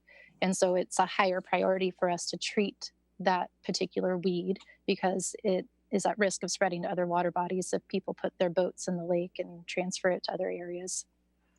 Okay, I'm just curious, the name, is the name of this particular weed the Blue Lake variable leaf milfoil, or is it just variable leaf milfoil that happens to be located at Blue Lake? Yeah, it is just variable leaf milfoil. The prescription is for Blue Lake to treat variable leaf milfoil, but variable leaf milfoil is the plant itself. Okay, now, there's a lake over off of Mullen Road where the new construction is going on now that citizens are complaining quite a bit about milfoil, and I don't believe they have a lake management district over there. So does the county participate in trying to solve that problem, or can citizens purchase maybe this prescription that that we're authorizing and then make application, or can they hire the county to help them with the problem? How is that addressed for individual property owners that are at least telling me that they can't utilize the waterway because the milfoil presence is so established they can't get through it anymore? So I'm just curious, what type of a solution can we participate in helping, or what can the citizens that live on that particular lake do to help themselves? And how does that work with, if the waters are actually the state waters, can we get some state money maybe to manage the state waters? Kind of a convoluted mess here, but yeah, if you could help us understand that, that would be good. Sure, I will try my best. Okay. It is a little confusing because when you have a lake management district, they raise their own funds to be able to deal with aquatic weed issues. And when you don't have a lake management district, really the impetus to deal with the aquatic weeds is on shoreline owners to raise that money and to hire contractors to do the treatment. So my role for any lakes or water bodies in Thurston County is I can assist them with identifying the plants. I can go out and survey and pull plants and determine if it is Eurasian milfoil or variable leaf milfoil or any other plants they choose to treat, and also provide them with a list of contractors that they can hire to do the work. There are also special use districts like Black Lake, and they formed the special use district, which makes them more available for grant money from state resources. So if you have a special use district or a lake management district, then you are more likely to be selected for grants. But if you don't, and you're just shoreline residents, then it is on all of the shoreline residents to band together to come up with a plan to treat the lake. It doesn't mean they're ineligible to apply for grants.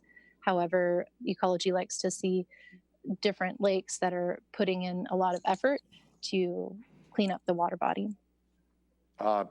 Is there any chance that if I had a citizen call, I could give them a particular phone number, maybe to reach someone, and who would that someone be, and who would, okay. And, and could I get that phone number, or if you don't want to say it now on the, in a public meeting, I'll get it later, but you're the person.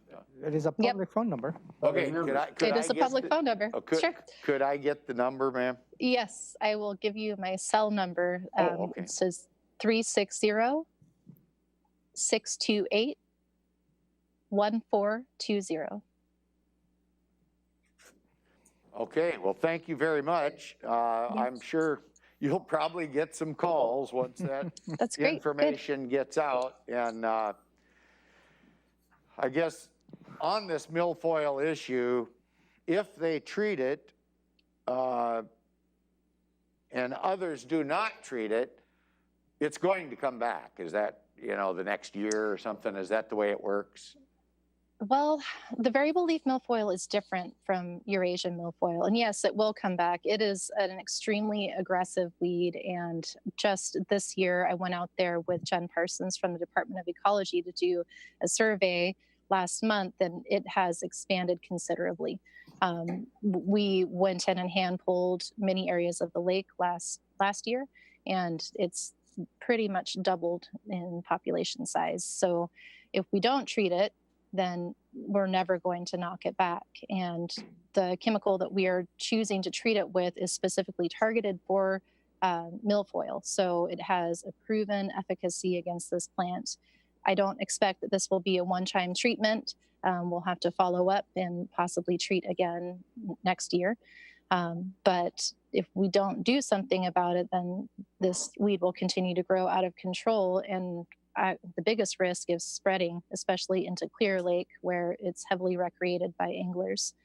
So we don't want this weed, which can spread by fragmentation, just little parts of the plant, to be transported to other water bodies and create new infestations. Just maybe a follow-up on that. On the Blue Lake situation, is there a public access to the Blue Lake where people would be in there recreating with watercraft and then take it somewhere else? People are recreating with watercraft, people who live there. It's a really small lake. So you're more likely to have little trolling motorboats or kayaks or canoes and people walking in waders for fishing. But just the fact that there is no public access doesn't mean that it's not at risk for spreading into Clear Lake. There's actually a small screened area between Blue Lake and Clear Lake where the water passes freely between the two. And Clear Lake has a Fish and Wildlife boat launch where people come in and fish, and there's a lot of boat activity. And in the survey that I just did with Ecology last month, we looked at the entry area, and we actually found some variable leaf milfoil right outside of where Blue Lake empties into Clear Lake. So this plant is getting into Clear Lake. Do the residents up there all know that this is a problem and that they should take precautions about spreading it? Do we post some type of signage or something up there? Thurston County does not post the signage out there, but DNR and Fish and Wildlife both have signs about aquatic nuisance weeds at the public boat launches. Jen Parsons from Ecology has done outreach with the HOA at Blue Lake to inform them of this issue, and the HOA has done a good job of informing residents that they need to be careful and clean their boats and kayaks when they pull them out of the water. Okay, thank you very much for all your work on that. You're welcome. Okay, I think that was the hot topic, and I'm going to move quickly because I know we're behind time. The next item is a COVID-19 update, and I think the board's well aware of what is involved there, but it's going to be good to have that presented at the Board of Health meeting. And then we'll have a report on Board of Health members related health-related activities. Anything Dr. Abdul Malik would like to report on, and then Shelley can wrap things up, and we'll adjourn, hopefully not later than 5 p.m. Any questions or comments about those remaining items that I just ticked through? Okay, with that, we'll be done. Thank you, Shelley, and back to you, Mr. Chair. Thank you, Ty.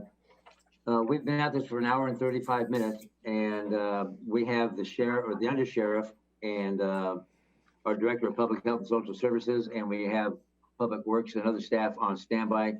I want to take maybe 10 minutes so we can get through this next agenda for July 21, so these professionals can get back to work. That'd be greatly appreciated. Then we'll take a break. So July 21, we'll call the meeting to order at 2 o'clock, and the Pledge of Allegiance led by Commissioner Edwards, and approval of the agenda and the minutes. Public for an opportunity for the public to address the board. Then the county manager's update if he has any follow-up on citizens' comments or issues. And then we have consent items A and B. And the first one is Seedbed reclassification. Yeah, thank you, commissioners, for your consideration is to reclassify a education and outreach specialist 3 to an education specialist 2. The Department of Seedbed has gone through the process of assessing this vacant position and determining what will be the best possible reclassification. In concert with the funding issues the county is facing, this proposal again is for you to consider reclassifying this position, which results in a reduction from $7,574 a month to $6,870 a month. That will be savings of $704 a month, or a reduction of 9.3%. And again, this is always an opportunity when a position becomes vacant to reassess the needs and perhaps taking some actions to reclassify it, in this case, reclassifying downward. And I believe that meets the intent and the business needs the Seedbed has at this point. I believe Jeremy Davis is here if you have any additional questions related to this proposal. Any questions, commissioners? No, I don't have any questions. If Jeremy, I guess this all falls within Josh kind of trying to reorganize and get some efficiencies in place. Is that right? That is correct. And Jeremy is that division chief or something. So, no, sounds good. Thank you. And that's not Jeremy. No. No. All right. Jennifer Davis, I'm the division chief, the manager of the community planning division where this position resides. So I'm here if you have any questions. Any questions? Nope. No. Jennifer, do you have anything to add? No. No, it was a decision made based on business needs, and I think it's going to be a good fit for us. Perfect. Thank you very much for hanging out. Appreciate it. 3B is the auditor's financial report. The voucher list. We'll get through that here, and then moving on to department items. The first one's the sheriff's office, and what I'd like to start by saying, number one, thank you, Under Sheriff Tim Brennan, for being here. But after growing up with several uncles in the LAPD, Los Angeles Police Department, and surrounding areas in the vicinity down there, and then my own 35 years in law enforcement, my kids growing up with the fear, and especially my wife growing up with that, or not growing up, but having that fear of, is daddy going to come home? My heart goes out to you and the entire family, law enforcement family, for the murder of the Bothell police officer and the seriously injured police officer as well. It's a very sad day for Washington State. And so, like I said, my entire family grieves with Bothell PD. So now we're here talking about the resolution to set rates for the jail, detention, and work release. Thanks. Thank you for that, Commissioner. I appreciate it. And having my son just started at Lacey PD 2 months ago, I know it's a worrisome time. So what we're asking for is an approval of the resolution setting new rates for all jail, detention, work release, and day reporting, electronic home monitoring, and for it to take effect September 1st, 2020 through January 1st, 2023, and adjusted annually thereafter.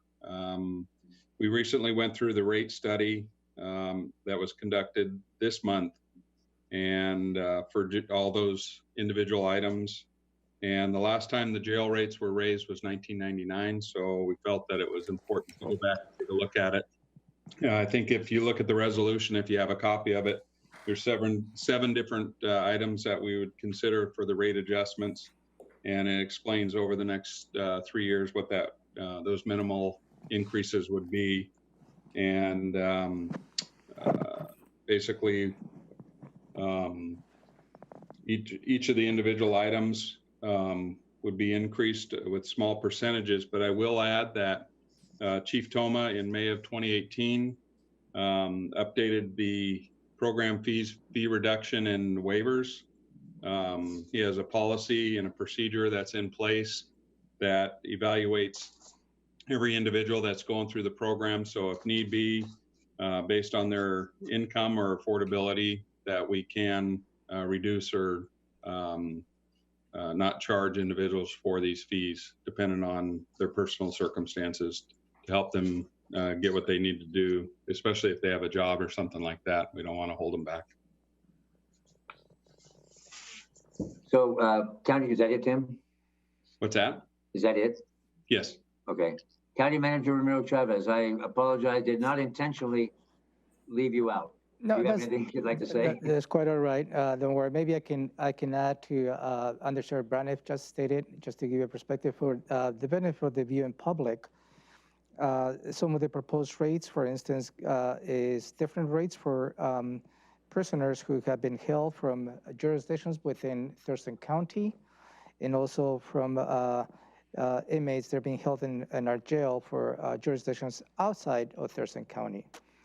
Some of the proposals, just to give you a glimpse of that, currently is $54.44 for jail detention for each misdemeanor prisoner held in our jail located within Thurston County. For the same type of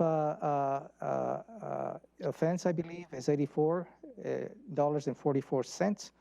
The proposal that will go in effect on September 1st, 2020, based on this resolution, the board approves it.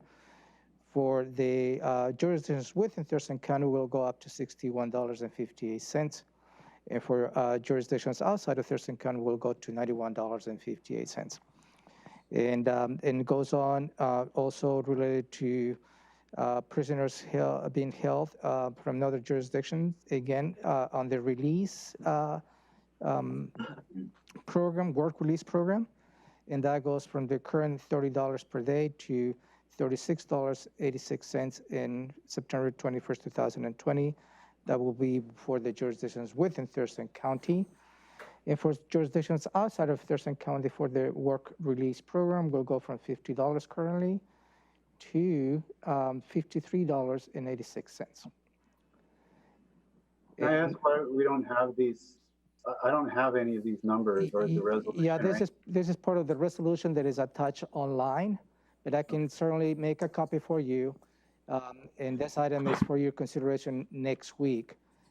So I will forward that resolution to you in a hard copy after this meeting. Ramiro, I was trying to write as quickly as I could. So for the work release, those inside Thurston County goes from $30 a day to how much? For the work release, for the jurisdictions within Thurston County, goes from $30 in right now to in September 21st, 2020, will go up to $33.86. But also, as Under Sheriff Braniff explained, there's an escalated chart related to this proposal, which in this particular item, also on January 21st, 2029, will go up to $37.72. And on January 1st, 2022, will go up to $41.58. So there is a scale that the Sheriff's Office is proposing to these rates. And again, I will make sure that you get a copy of this prior you to consider taking an action next week.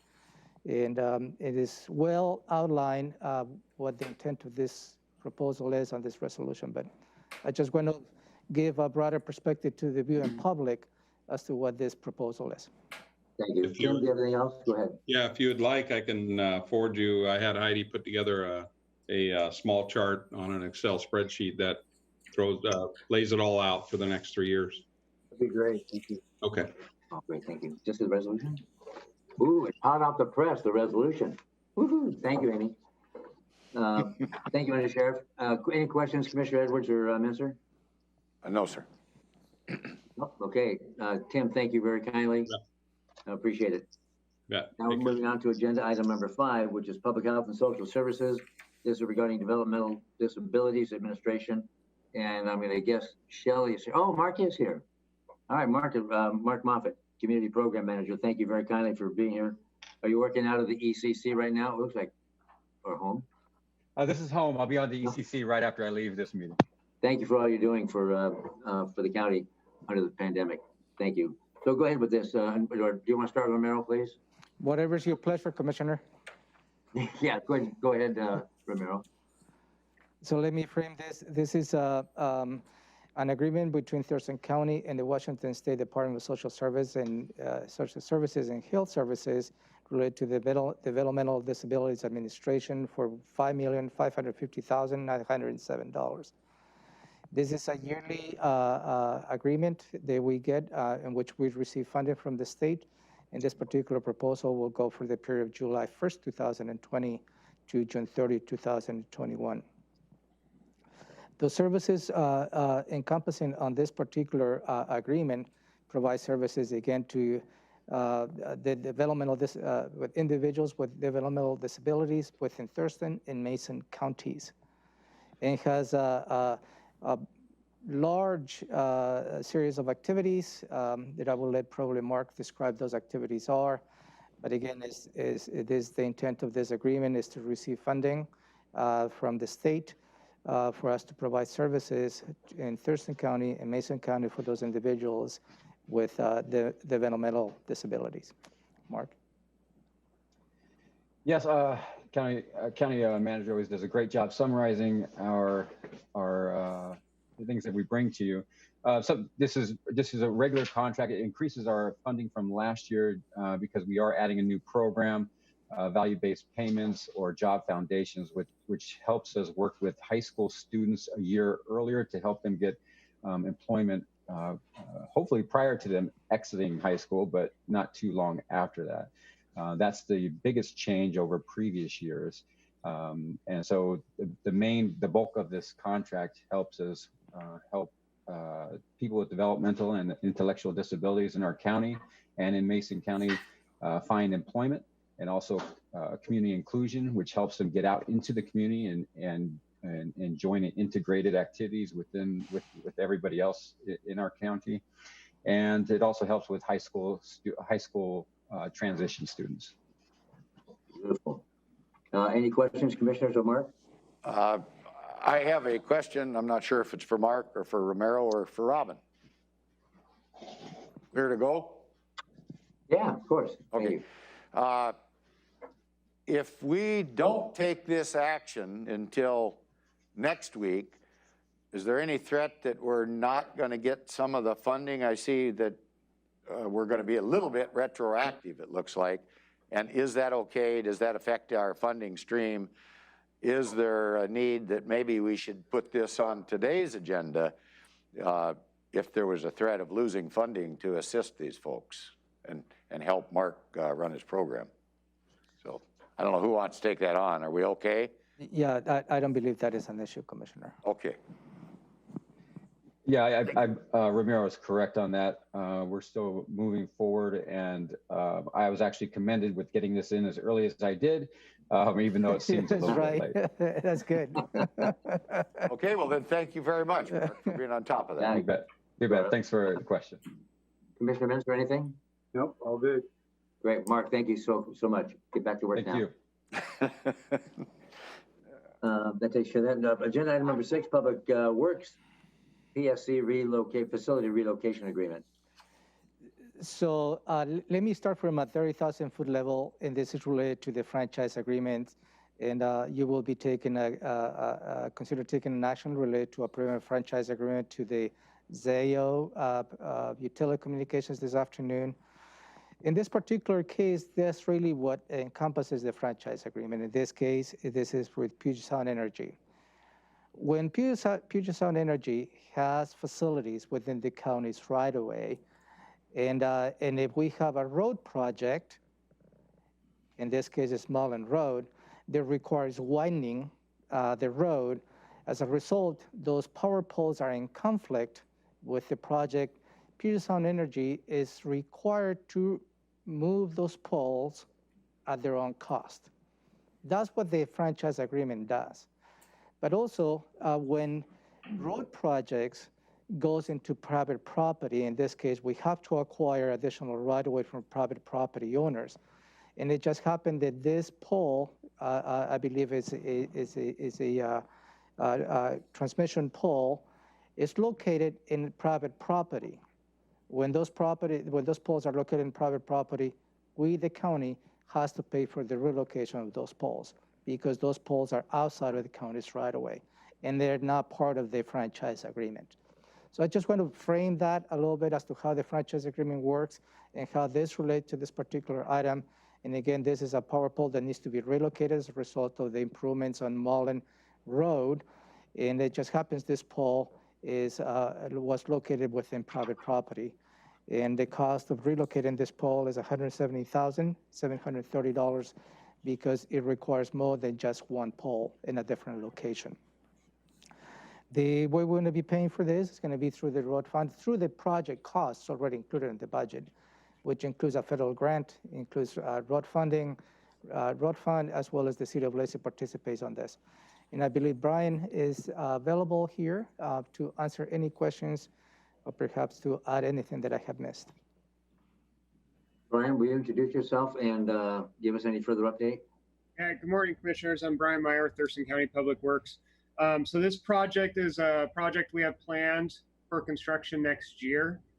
This is a Marvin intersection. We have a roundabout planned for this.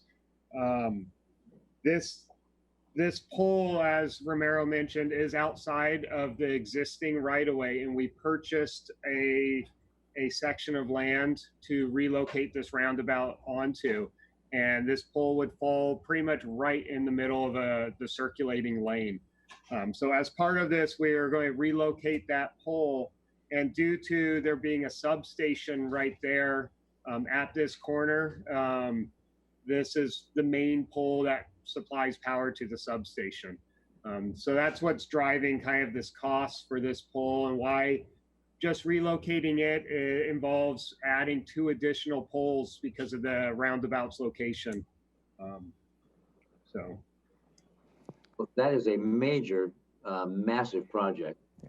And I can't wait for it to be done, but I'll before I go to my commissioners and my seatmates, is there any urgency to this, or is it a matter of routine? Can that happen next week? The project, so PSE doesn't plan on beginning until clearing and grubbing commences. This project, we are working with Ovation Development, so they're further down Marvin. As part of one of their requirements of the development was to build this roundabout. We are doing design and permitting of the roundabout. They will be doing the construction of it. And once they commence the clearing and grubbing, then PSE will come in and do this utility work. Okay, thank you. Commissioner Mensah or Edwards, any questions of Brian? I do have a question. Go ahead, sir. This is probably to Brian or to the county manager. Is part of this project being paid for by concurrency funds that we have collected already on some of this development activity out there? I believe includes traffic impact fees if as part of the funding strategy. Is that correct, Brian? Yes, with this right now, we are collecting concurrency money for the Marvin Road corridor because it's exceeded its level of service. That's the funding currently being used for design and permitting. The construction will be paid for from the developers directly. I want to clarify something. Maybe I'm taking this in wrong. The action that we're going to take about the right-of-way and utilities, had we had that in place now, would have this saved us this particular expenditure? No. On this project? No. It would not have? No. So this is just kind of the cost of doing business, making expansions and... Absolutely on point, because the sheer nature of the project, we affect utilities that were located in private property. Okay. Yeah. Thank you. I'm good, thank you. Okay, Commissioner Mentor, anything? Brian, thank you kindly, appreciate it. Thank you, Brian. Then agenda item number 7 is the county manager and the commissioners combined listing and work and such. And then we move into a 3 o'clock public hearing regarding public works and a rate increase for Long Lake Management. That's right. Go ahead, Romero, please. Yeah, this is a, you will be receiving public testimony related to proposed rate increase from the Long Lake Management District. And this is for just about $34 fee increase for future projects that like to treat their water. As you heard on the briefing, the staff provided to you, that is support from the ratepayers of this Lake Management District. But again, before you can take any particular action related to any fee increases, you need to allow the public to provide you with some testimony. And for your consideration, you will have 2 actions next week. One will be for you to close the public hearing, and the other one, if you choose to take that, depending on the public testimony, for you to take an action on implementing those new rates. And I believe Tim is here to answer any additional questions. Any questions, commissioners? No, sir. Hey, Tim, you skated. Thank you very, very much, Tim, for being here. And Commissioner Mentor, you want to talk about the Transportation Benefit District? I'm not the president anymore, but I can. Oh, who is? Hey, we're canceling that meeting, just so everybody knows. Oh, okay. How's that? Oh, we moved it to you, huh? Okay, Gary. Yeah, that meeting has been canceled. There you go. Has been canceled. So we've been at this now for just nearly 2 hours, and we're going to take a 15-minute break. We'll be back at 11:15, please. Thank you.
You're on, Commissioner.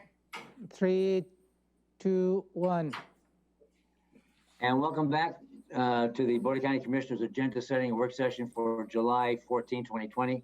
We're continuing on with our agenda, and next on the agenda is proclamations and awards. Do we have any? I don't believe we have any proclamations and award for your consideration today, Commissioners. Okay. Advisory boards and commissions. We have not received any new applications. All right. And let's move then to PIO check-in. Yay, we got Megan back. Good morning, Commissioners. Megan Porter, Public Information Supervisor. I just want to note that if you come to any county facility, if the public comes to any county facility, they'll see large COVID-19 information signs in English, Spanish, and now Vietnamese. I want to thank Public Works and Central Services, their crews, for the work that they did on getting those posted, getting the signs made, getting those all up. The Vietnamese one was installed as of yesterday morning. So those are now complete, and just shout out to those crews because they did a lot of work on that.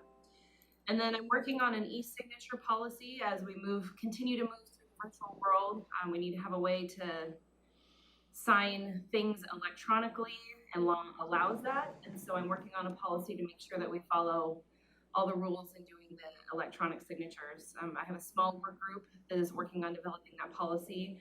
I really am hoping to have a draft for legal review by the end of next week. And that's what Okay, Commissioners, any questions or comments for Megan? Numbers? I just asked what their numbers are. Are people viewing us? They don't come to meetings anymore? Do you see an uptick or anything like that? I know, so I don't have the numbers, but I'll bring numbers for you next week of all our social medias. I do know that our Constant Contact subscription list is up to over 480 people have subscribed. So when we send out the Friday 5 or any county news stories, they are getting those, and we're seeing that continuously increase, which is really great. People are searching for that information, and our social media numbers continue to increase as well because the public knows that's where they can get information about Thurston County. So, okay, thank you. Commissioner Menser, go ahead, sir. Oh, you're muted, but Commissioner. Is the Vietnamese signage because Vietnamese is the most commonly spoken language after Spanish? yes. How do you determine that? It's based on the census, and there is a threshold of at least 5% of the population they are required to provide that type of services. Or for a community our size, 1,000 people. So we meet that threshold. So we added that as a translated option. Interesting. Okay, thank you. And who did our translation into Spanish? Ramiro. Ramiro, I just want to call you on. Thank you very much for doing that. Very kind of you. Well, at least I'm good for something. He's also done a couple PSAs in Spanish as well. We are starting a campaign, a masking campaign for the Spanish-speaking businesses, and there's going to be some PSAs on a local Spanish-speaking radio station to help increase the masking for that population. Yes, gracias, mi amigo. And I have nothing else for You should the have done that then. Yeah. Legislative update. Yeah, we, Commissioner Hutchins and myself have been meeting with representatives, and in fact, this coming Thursday, we'll follow up with Representative Griffey. And again, to just outline some of the at least concerns that we have, mainly related to the OFM Department of Commerce to release the additional CARES money that we believe, as well as the Washington State Association of Counties, believe it needs to be distributed to local governments. And that continues to be part of the conversation at this point. I do not know if there is going to be a special session. Apparently, it's not going to happen.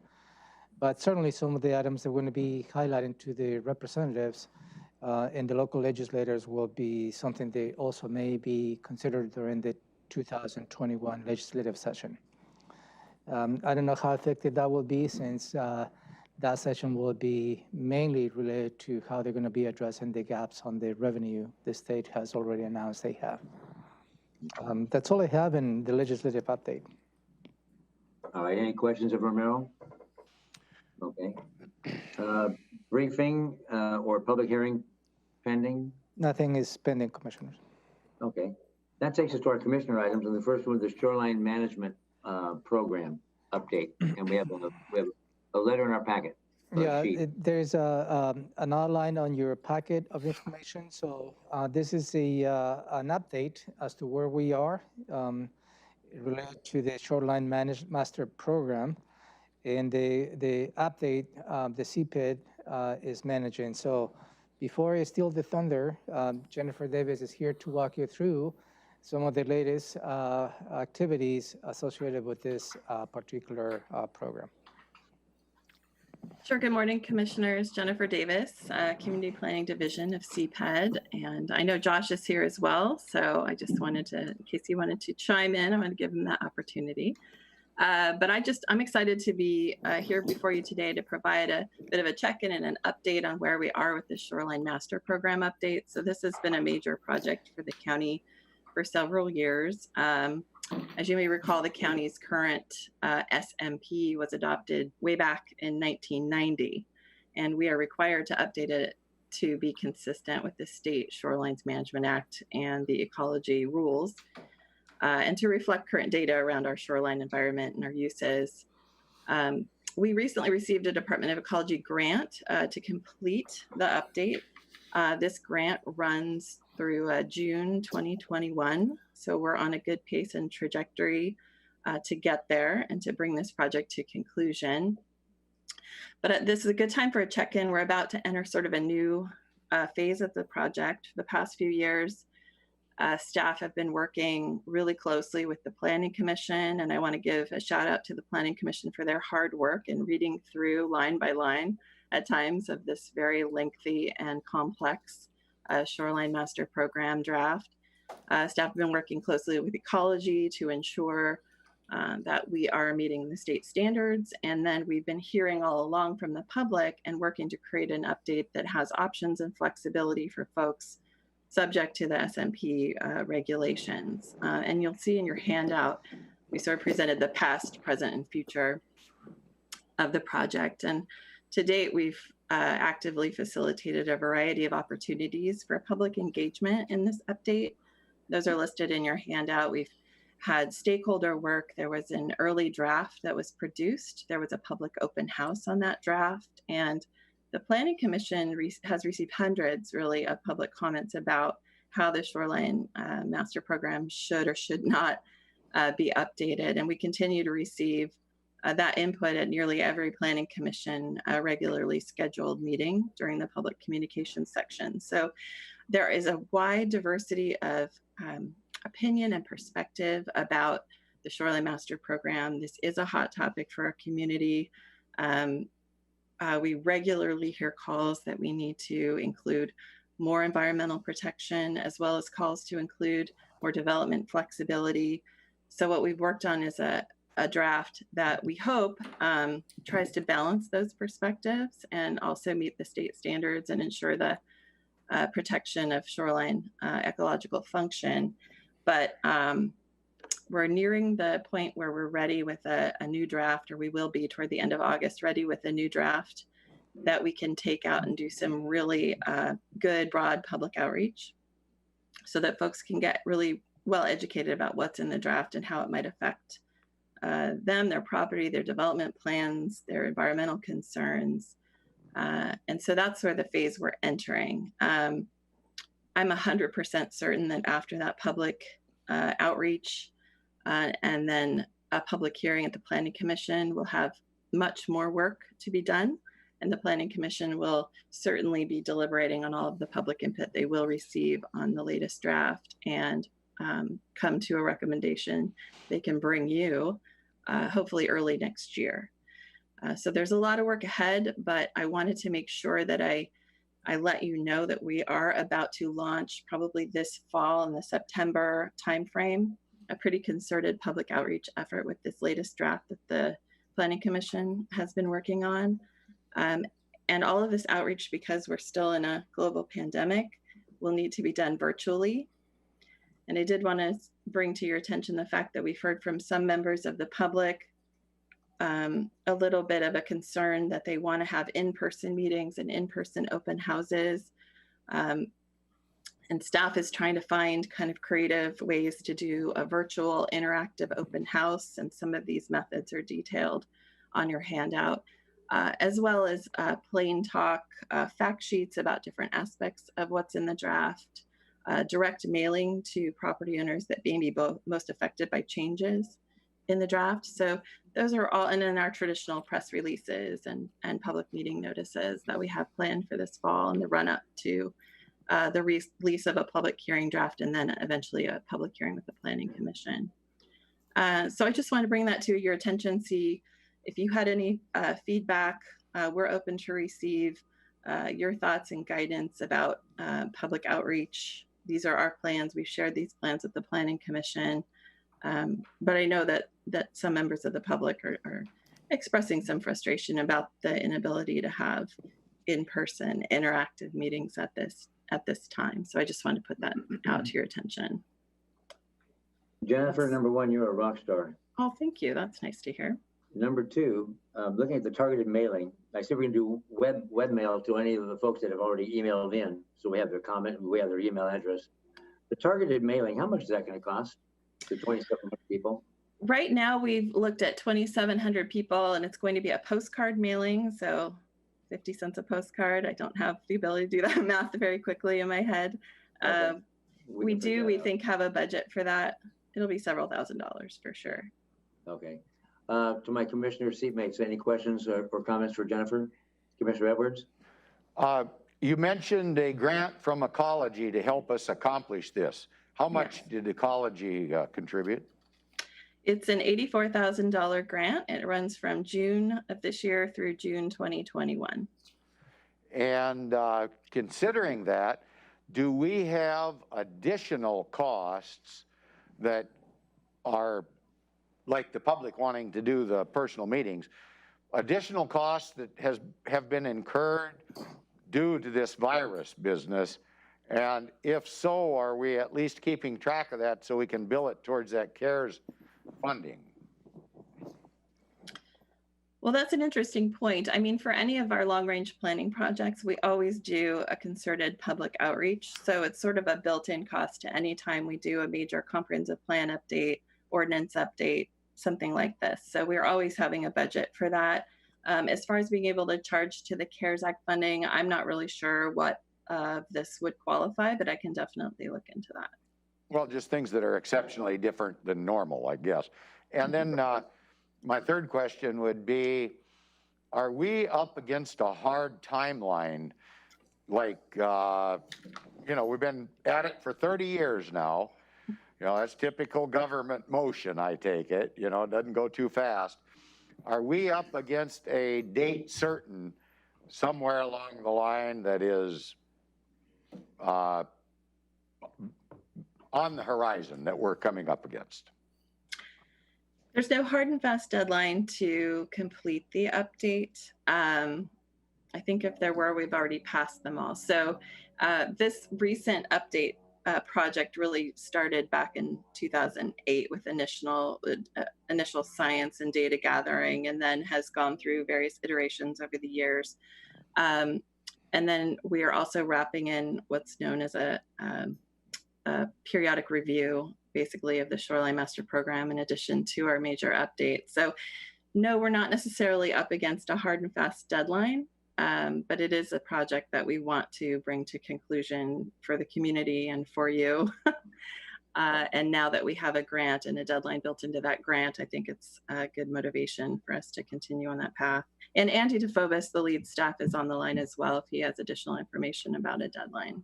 Oh, okay. I don't have additional information about the deadline, but I do have a concern similar to what the citizens are bringing to your attention and possibly the Planning Commission. I hate to see us move forward with this until we're back to normal. Not that we can't continue to move forward, but let's not rush it to get something done prior to when we can have plenty of in-person dialogue with our citizenry. That's, so I just point that out, that if we're not up against the timeline, let's not push it in this uncertain times. I want to get there, just like you folks do, but I'd hate to move forward in the midst where we might miss some critical input from the public. So just my 2 cents. All right, Commissioner Menser. So I had the same question as Commissioner Edwards about timelines, and you made reference there at the end, Jennifer, to that's what I was guessing is this new grant probably has something built into it. What is that? Well, there are deliverables, a task that we are signed on to complete per the grant, and that goes through June of 2021. And so delivering at least a draft by that date is part of that receiving of that grant money. So my concern is a little different. I have a similar concern to Commissioner Edwards, but a little different. I mean, I'm not so concerned about being able to do virtual interaction, because I think people are gradually getting used to that, and that's a reality, and we don't know, the pandemic doesn't seem to be slowing down in the least. But I'm concerned about I'm concerned about the timeline with respect to the board. I want to make sure, I know that the Planning Commission has been working on this forever, but I do not want a situation where the board gets it and we're up against some kind of this more than anything probably that we've dealt with since I've been on the board is going to require, and there's a lot of pieces, it's going to require board consideration. Because I can just tell you, I mean, unlike any other planning commission issue, I'm getting input from citizens saying, planning commission's not listening to me about this, not listening to me about that. So this is the first issue where I'm gonna have to put my brain really to this, not just accept maybe what the planning commission, a lot of times planning commission does a great job and the public seems to be happy with what they did. We've had situations where emails we get are like, thank you to the planning committee. It's almost like the citizens are blessing the work. So I feel very comfortable. This one I'm a little nervous about because I feel that there's discord. As you say, it's a hot button issue.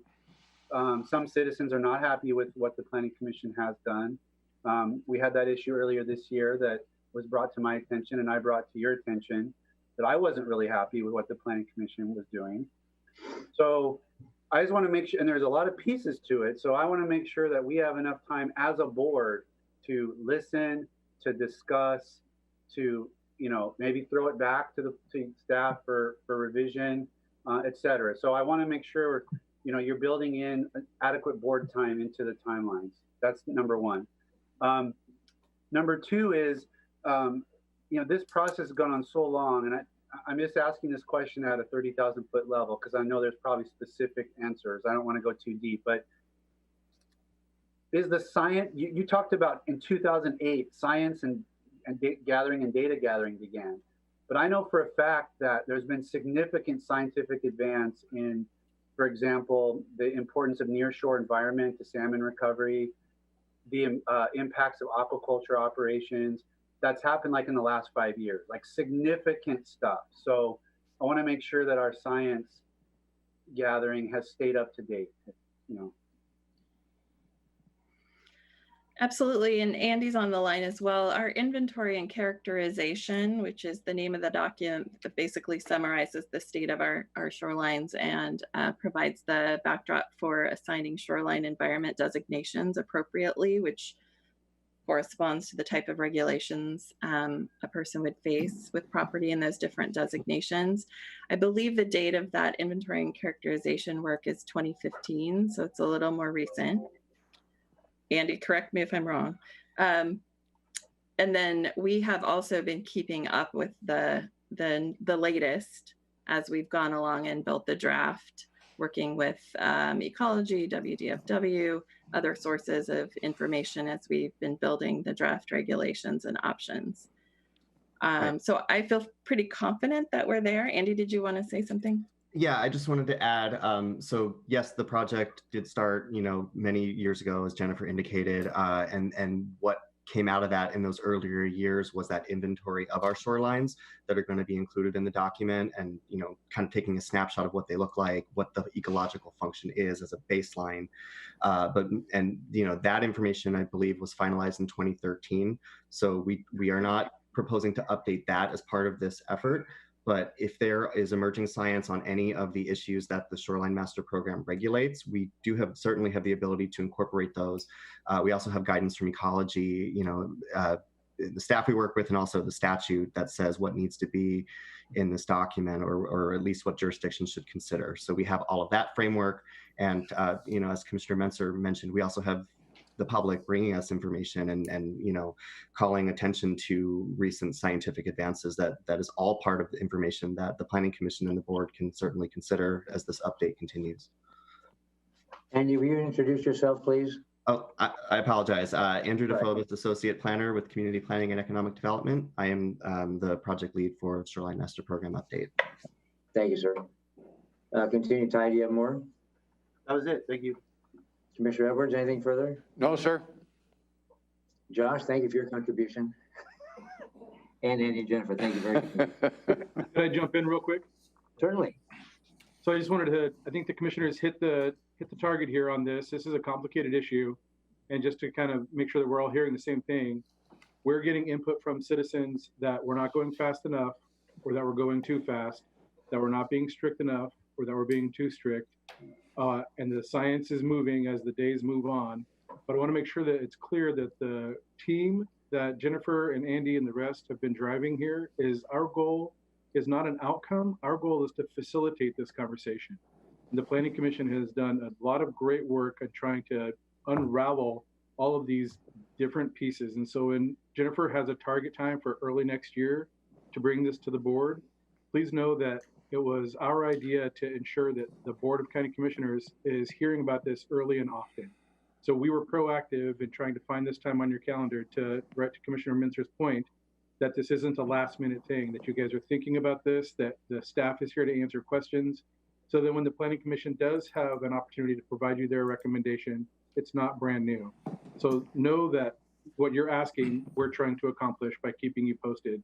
And then to Commissioner Edwards' question on, are we using any of the CARES fund money for any of this outreach? We did apply for an open house online portal technology, and we are utilizing that once we get it stood up for items just like this. So the answer to your question is yes.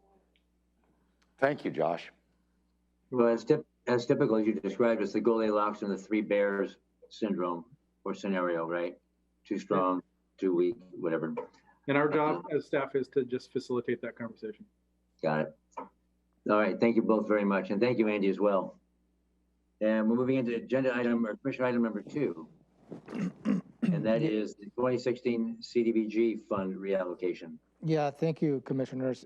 Seems like the CDBG item keeps coming up, but that's part of the process. And this related to 2016 CDBG money allocations. And that 2016 was the rotation year in which the county coordinated the distribution of the CDBG funding with the South County cities. So one of those projects that was allocated and the board approved was a project in the city of Yelm, what is called the splash pad. Well, that particular project has been completed, and the result of the completion of that, there's a remaining of about $43,000, and in fact, it's $42,940 remaining from that project. So the next step in the process is to take those dollars and see if we can distribute it to some of those projects that were considered back in 2016. We received a request that perhaps the city of Bucota can utilize this additional funding for one of the water projects they have going, and this has been a strategy the Bucota has implemented to update and upgrade their water system. I asked Tom Webster to send an email to the mayors as well as myself And it seems to be a concurrence that perhaps the remainder $42,900 can be allocated to the town of Yokota for their water system.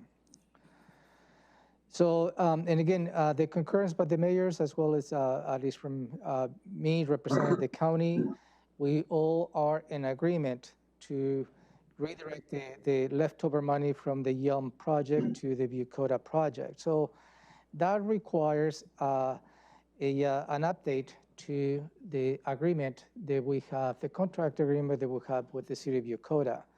They will go from the initial allocation of $370,875 to $413,815, adding the $42,900.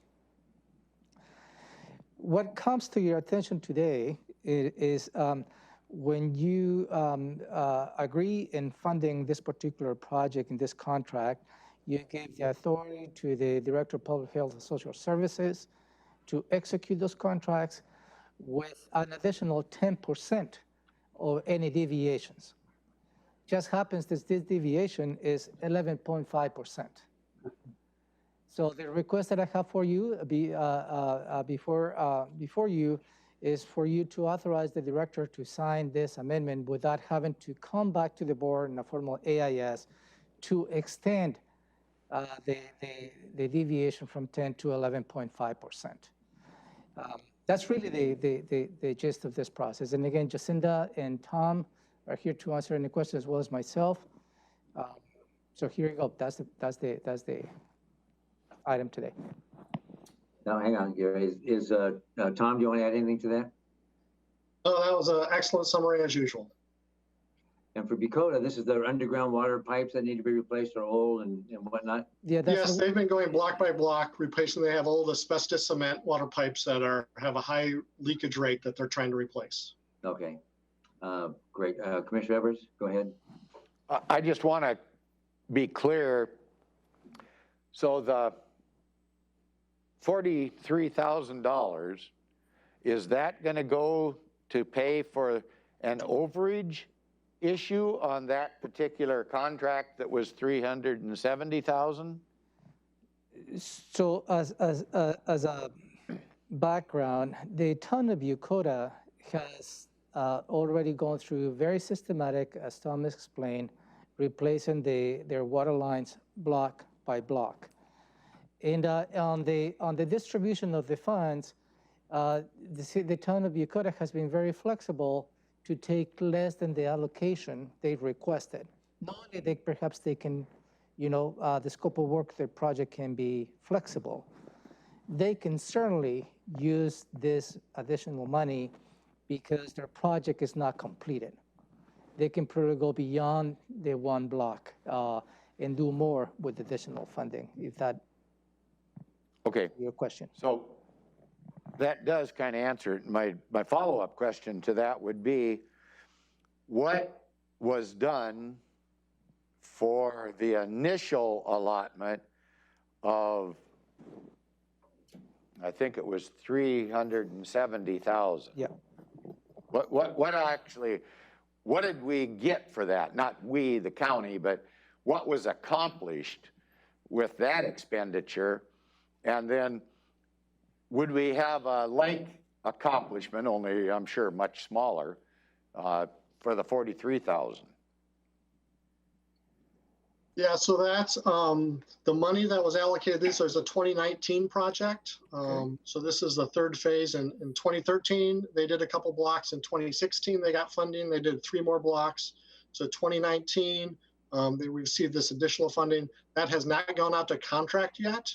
So this additional funding, I believe, Jacinda, they were going to do another 3 or 4 blocks. This would allow them perhaps to extend.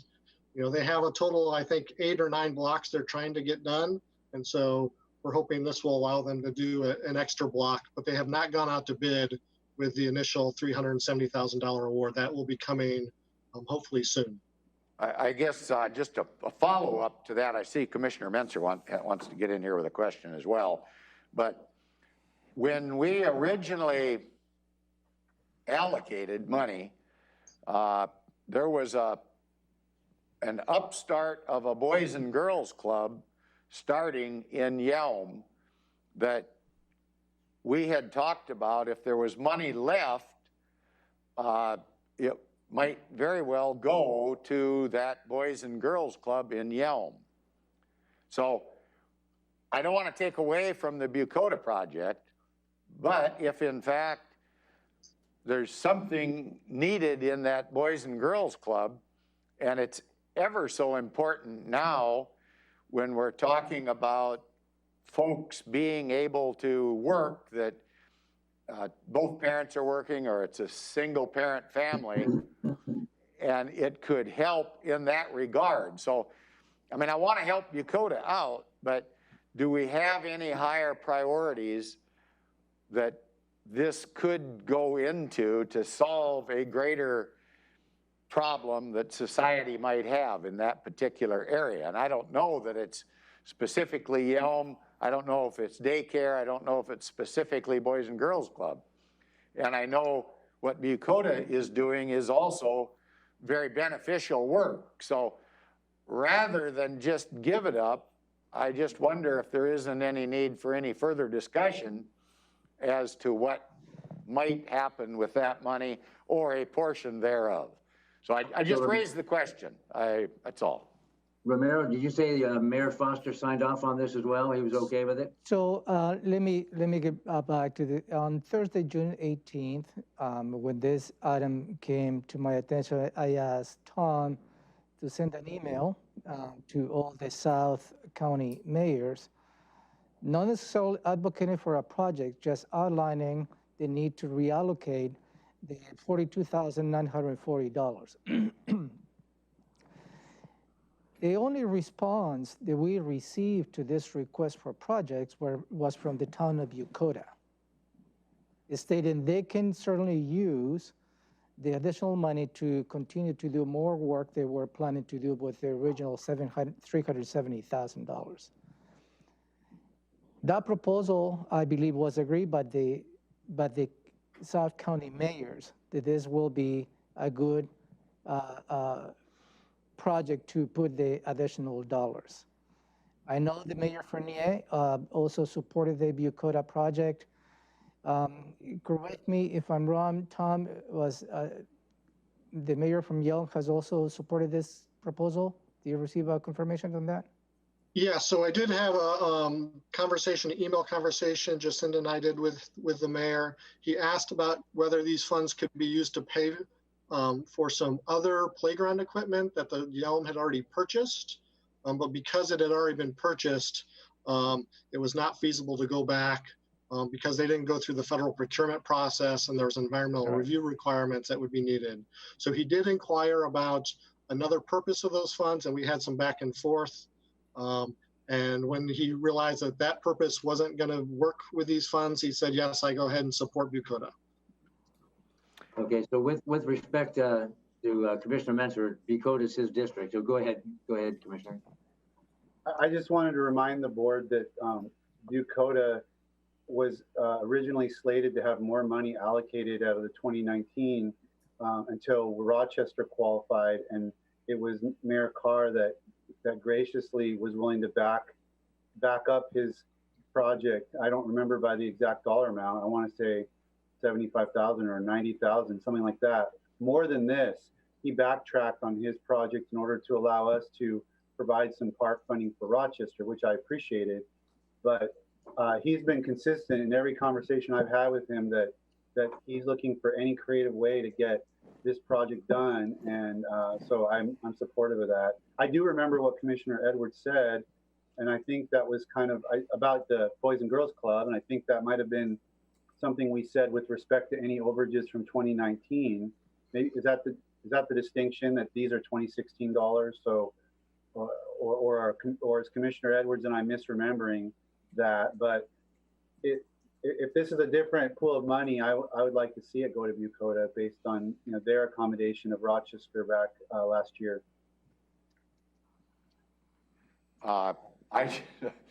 I can't disagree with Commissioner Menser on his analysis of what we're doing here, because I'm not 100% sure either if it's dedicated. I'm sure we did not talk about 2016 dedicated money, because this board, nobody was on the board in 2016 that's here now. But I do recall the conversation later on, and it was about money that might be left over. So I just don't remember this ever coming up as a topic of conversation at the city council meeting at Yelm.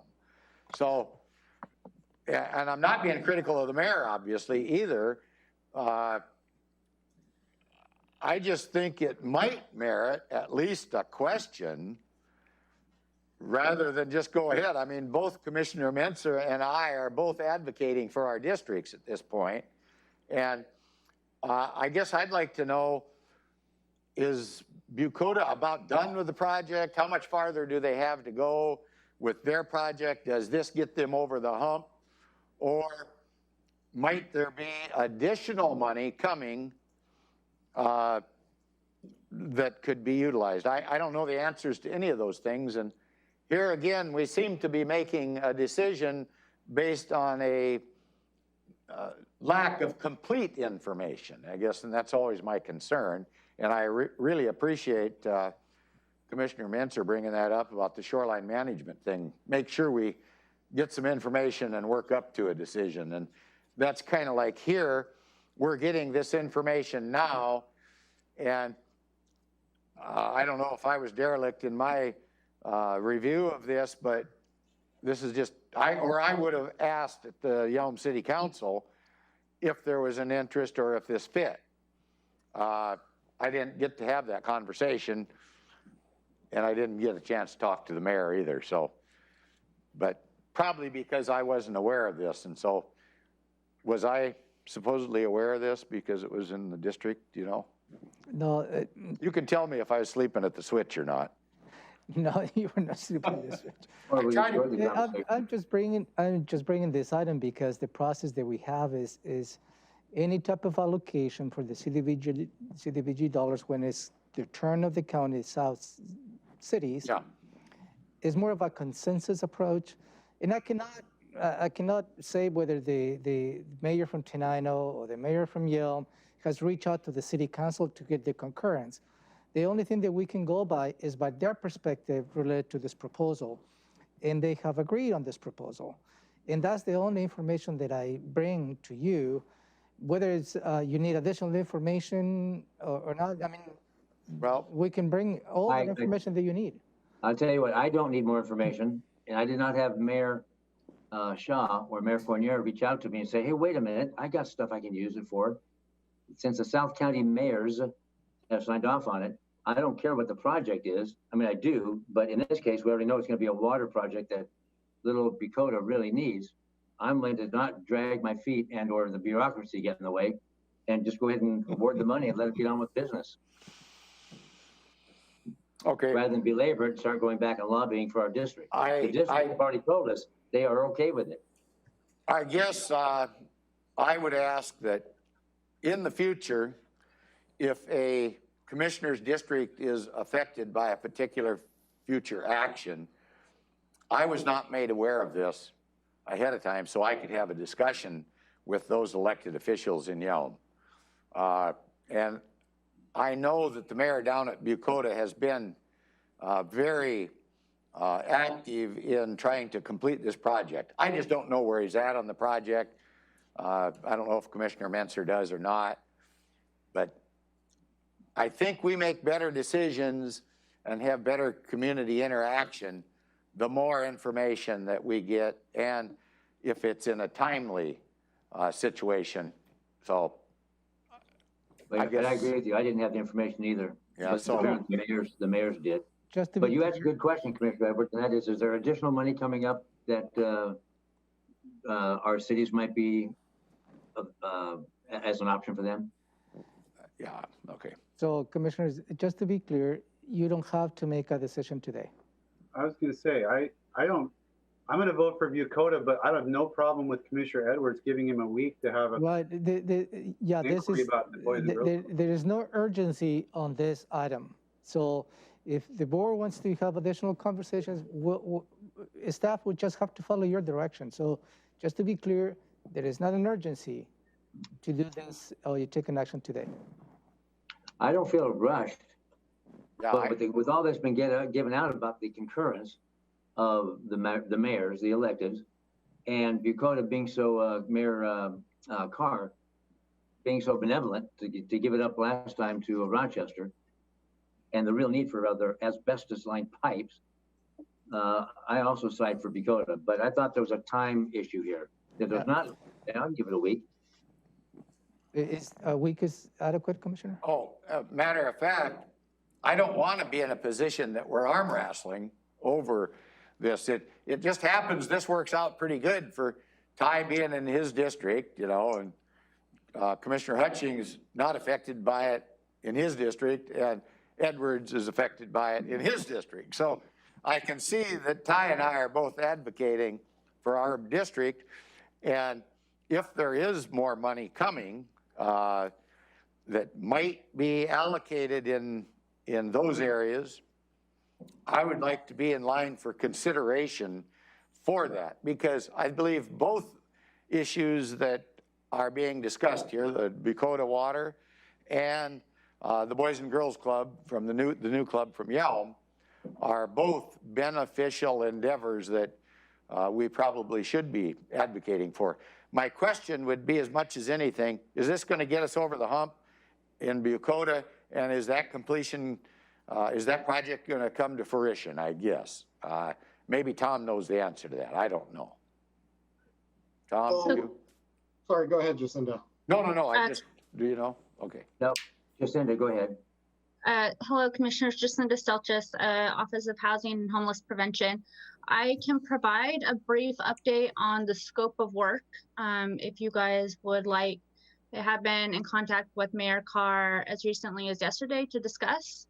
So the original scope of work included approximately 1,725 linear feet of replacement of those pipes. And then with this, an additional 400 that they were hoping to do, depending on how the bids came back. They are hoping to go out to bid very soon. And then this additional money, if it were awarded to them, would allow 300 additional linear feet of that pipe to be replaced. So they have not gone out to bid yet. They would like to go out to bid soon, but our contract is going to kind of direct when they can go out to bid and how much can be done through that process. Yeah, and then certainly we can wait a week, but they are wanting to go out to bid soon. My question would be then, as far as you know, would the project be completed if they complete the 2,000-foot mark? It looks like they're trying to accomplish something in the number of feet. Is that the completed project, 2,000 feet? It's my understanding that they would likely, assuming this 3-year cycle, so CDBG would next be awarded to the South Counties 2 years from now. Tom, correct me if I'm wrong there. They would likely come back and ask for more to complete their project. Each year they are doing as much as they are able to with the amount of funds that are awarded to them, again, through the South County mayor's collaboration and decisions on which projects are funded in that year. So they will likely come back. This would not complete all of their project for all of the pipelines that need to be replaced, but it would get them a little bit further in this year with the amount that needs to be replaced. Okay, how about this? I want to get going on this if we can. And so how about if there's anything left, could then we maybe consider looking at that new Boys and Girls Club? I don't know exactly what they need, but I also want Mayor Carr to get his project done if possible, and just take this into consideration with the next round of funding that comes in. When I hear asbestos, it gives me the heebie-jeebies. Yeah. And when I hear asbestos water-lined pipes, and people are drinking this stuff, that everything else seems to me pales in comparison. I've got women and children and men, everybody drinking their water from asbestos pipes that are, I'm sure, way old. And this gets them, again, 1,700 feet down the road. I'm not gonna go down and lobby my two cities councils. Hey, let's see if you need to get a project so we can take some money away.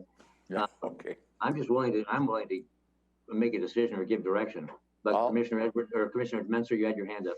I think you I did. was just gonna I just wanted to corroborate what Jacinda said, because part of the reason, remembering back to my conversation, part of the reason Mayor Carr was willing to backtrack the 90,000 last year was because he didn't quite have enough. It wasn't going to get him quite to the finish line anyway. So her description is accurate. It's going to accomplish something.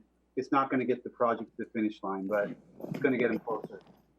Okay, well, let's just go ahead and move on. Let this go to Bucota. Just one more comment, if I may, and I think Commissioner Edwards recalls the conversation correctly to the 2019 allocation. And the conversation was if there was money left over of the 2019 allocation, then the consideration will be to the Boys and Girls Club in Yale.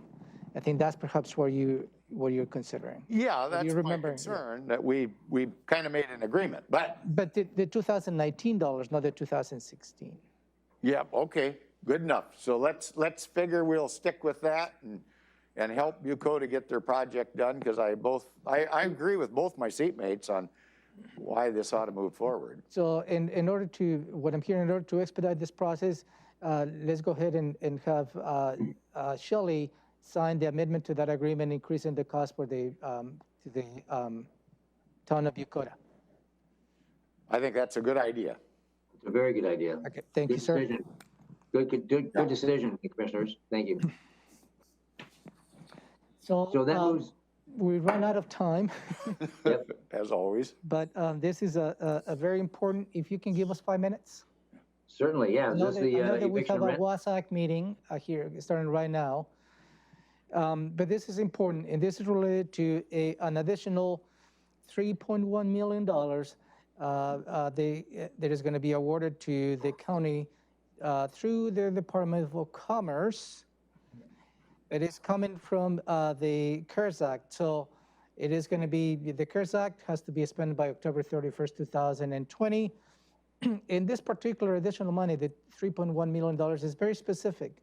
It has to be utilized for eviction prevention activities. So that is the specific purpose. Attached to you in the packet is a good outline that Tom provided. So obviously the county is going to take us a long time to establish a program as to how we're going to be issuing the $3.1 million for those individuals who may be facing eviction as a result of the COVID-19 emergency. So the proposal before you is to expand the contract that we'll have with the Community Action Council, which they already are providing the same type of services to our community. It's just to expand the contract. So they will be the organization who can distribute the $3.1 million additional that's coming from Commerce from the CARES money. And again, this is a specific for eviction prevention activities. Tom, take it on. Yeah, so because this is a large amount of money that needs to move very quickly, we want to get ahead of this and try to start implementing a program and putting together policies and procedures. We've received draft guidance from Commerce, but not final guidance. We believe if Community Action Council has the capacity to move forward most rapidly with these funds, but also would work with them to direct them to work with other subrecipients or other organizations who could access these funds. So it's not only Community Action Council, but Community Action Council will be the lead agency. It would allow for a consistent process. Community Action Council could develop the forms and policies and procedures that other agencies could follow, and then kind of submit their documentation to Community Action Council. There's some stringent reporting requirements that go with these funds. So having consistency will be important in terms of how these funds are allocated. So we'd recommend being able to move forward with Community Action Councils so they can start developing their forms, policies, and procedures, and working with other agencies so that when we receive these funds at the end of July or early August, they're ready start moving forward and issuing, taking applications and getting money out the door as quickly as possible. And the board needs to take an action on approving the contract with the Community Action Council. So another action by the board should be coming up. Is that correct? Tom? Yes. Yeah. So we want to kind of get your input on whether we can move forward to submit that action. And these must be used by October 31st, but can advance rent through the end of the year, through December 31? That is correct. Okay. So are we looking for a thumbs up? I have a question. Yeah, go ahead. Would this also cover municipalities that are, the residents there are facing some of the same problems? So this is going to be a county-wide activity rather than an unincorporated activity. That's correct. Yeah. And then my follow-up to that would be, I've heard Commissioner Mentzer talk about this topic, and it sounds like it's a timely issue that we better get on. I was just wondering if he had something to add before we do something here. To answer your question, yes, it's countywide, so anybody can apply for this. Well, I guess I saw you nodding your head. I didn't hear. That's right. They probably didn't hear that. Good. Commissioner Mentzer? Well, I'm not sure what Commissioner Edwards is referring to. This is new to me. I guess my question about it is, it feels like, and again, I'm not down in the weeds like you are, Tom. So I guess my question's for you. I mean, Community Action Council seems like they're all of a sudden taking over everything. They've taken over our coordinated entry system. Sounds like from what I read in the Olympian, they're taking over the coordination and partnership with Providence on the community care center. And I guess is there parts of this money? I mean, I don't know how many people Community Action Council is or what their capacities are to just keep taking more and more and more responsibilities. Does this funding come with the ability for them to staff up and hire people to deal with this? Or do they have people sitting around doing nothing that can now administer a rent assistance program? I just have questions about making sure we're not putting more on their shoulders than they can handle, because it just seems like a lot is falling on their shoulders over the last 6 or 8 months. Yeah, no, this is certainly a lot for any agency to take on. So I don't want to minimize and say, oh, yes, they can do it with no problem. It certainly will be a challenge. I think, however, they are in the best capacity. They have the best capacity within our county to take this on. I think just a little bit, Family Support Center is still our lead for coordinated entry. So Community Action Council does serve the single adult population, but so there's not new action with that. And I think also with the Community Care Center, Community Action Council had been providing that coordinated entry for single adults at the Community Care Center. So I don't know how much of an additional activity that they're taking on with that. I think it's still to be determined a little bit. We have had some preliminary conversations with Community Action Council just to kind of feel them out a little bit. They are implementing the CARES Emergency Fund, that the United Way funding they've received for some of these similar activities. So they already have a waiting list established, and they've been starting to take some applications from folks already. Those funds, my understanding, are mostly spent, but they've got already a pipeline of applications that they've been receiving for these type of funds. So we think they're best positioned to move forward. I think they will need to reach out and work with other agencies. They won't be able to do it on their own. They will need to collaborate with our other agencies to take in applications, and we want them to do that. We want them to work with the smaller agencies, with the Roof in Rochester, with CLO, together with some other organizations to reach out to all the populations to access these funds. But I do think Community Action Council is the best positioned to be the lead agency to do all that coordination. Tom?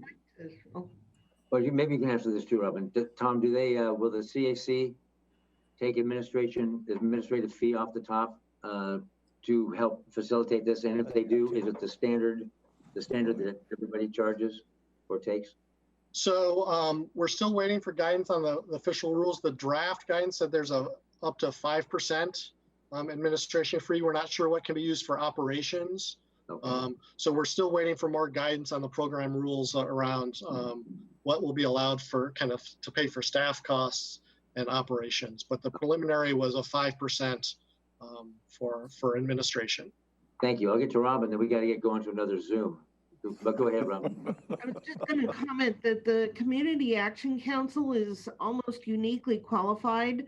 They run a number of emergency assistant programs for individuals. As Tom said, they already have waiting lists and pipelines. They're familiar with reporting on both state and federal money. They will know exactly what to do. And I think they are best positioned in our community to run these programs. Wonderful. Anything less burning for anybody else? You looking for a thumbs up then, or are we giving more time? No, this is just to bring to your attention to, because eventually this will come as an AIS, perhaps, for you to authorize signing the contract, and so you don't get caught by surprise when that item comes before you. Good, thank you. But I guess I would ask, is it okay for me to start conversations with the Community Action Council so they can start moving forward to plan for these funds when they do arrive? Well, I'll give you a thumbs up. Yeah, I'm. That's the indication that I have, Commissioner Menser. Can I see one? Can I see a thumbs up from Shelley? Okay. All right, then I'm good. All right. All right. Well, So- thank you very much. We're going to conclude this meeting. So one last item, and this Yeah, is going to be go real ahead. quick. I just going to be respectful for a request from Commissioner Edwards related to the quasi judicial hearing that you held last week. Yeah. I have scheduled a closed session for you to deliberate tomorrow afternoon, and Elizabeth is going to be providing some guidance, hopefully by the end of today. The question that I have is, you don't have to hold that conversation in a closed session. This has been the tradition as to how the board can exercise your conversation without having to have those conversations in the public. But since Commissioner Edwards raised that issue, I'd like to make sure if the board is willing to continue with that closed session conversation, or you like to have the deliberations in public. Fine with me either way. Commissioner Menser? There's good reasons why juries aren't required to deliberate in public. I'm sure we're going to make comments about our ruling to satisfy the public's curiosity about where we might be coming from. So, having not done this before, I would prefer to follow, historical precedent and follow the closed session, given that we have that ability. I think it might foster a more robust discussion among the commissioners, and then we can, report back to the public in a public forum. Okay, so let's do that. Let's go ahead with, go ahead, Commissioner Edwards. well, I guess I'm just worried about the perception that we're doing business behind closed doors, and the perception by the public is they don't trust the government anyway, and I think every time we come into a session like that, I think it's detrimental to our developing public trust. So I would prefer it be done in the open. I'm going to participate when whatever, I guess, the majority of the board decides, but I would prefer not to have a executive session, but that's up to you guys, I guess. Okay, well, let's go ahead and schedule, and legal counsel will be there. We'll duke it out and chat about it, ask questions, whatever happens. And then we're going to come out in public again, and it'll be public document regardless. And we can opine then as well. Okay, so that meeting is scheduled for you tomorrow in the afternoon. Okay. Thank you. Thank you all very much for participating and viewing, and we will adjourn this meeting, and we'll be back again at 2 o'clock for the BoCC meeting. Thank you. Bye-bye.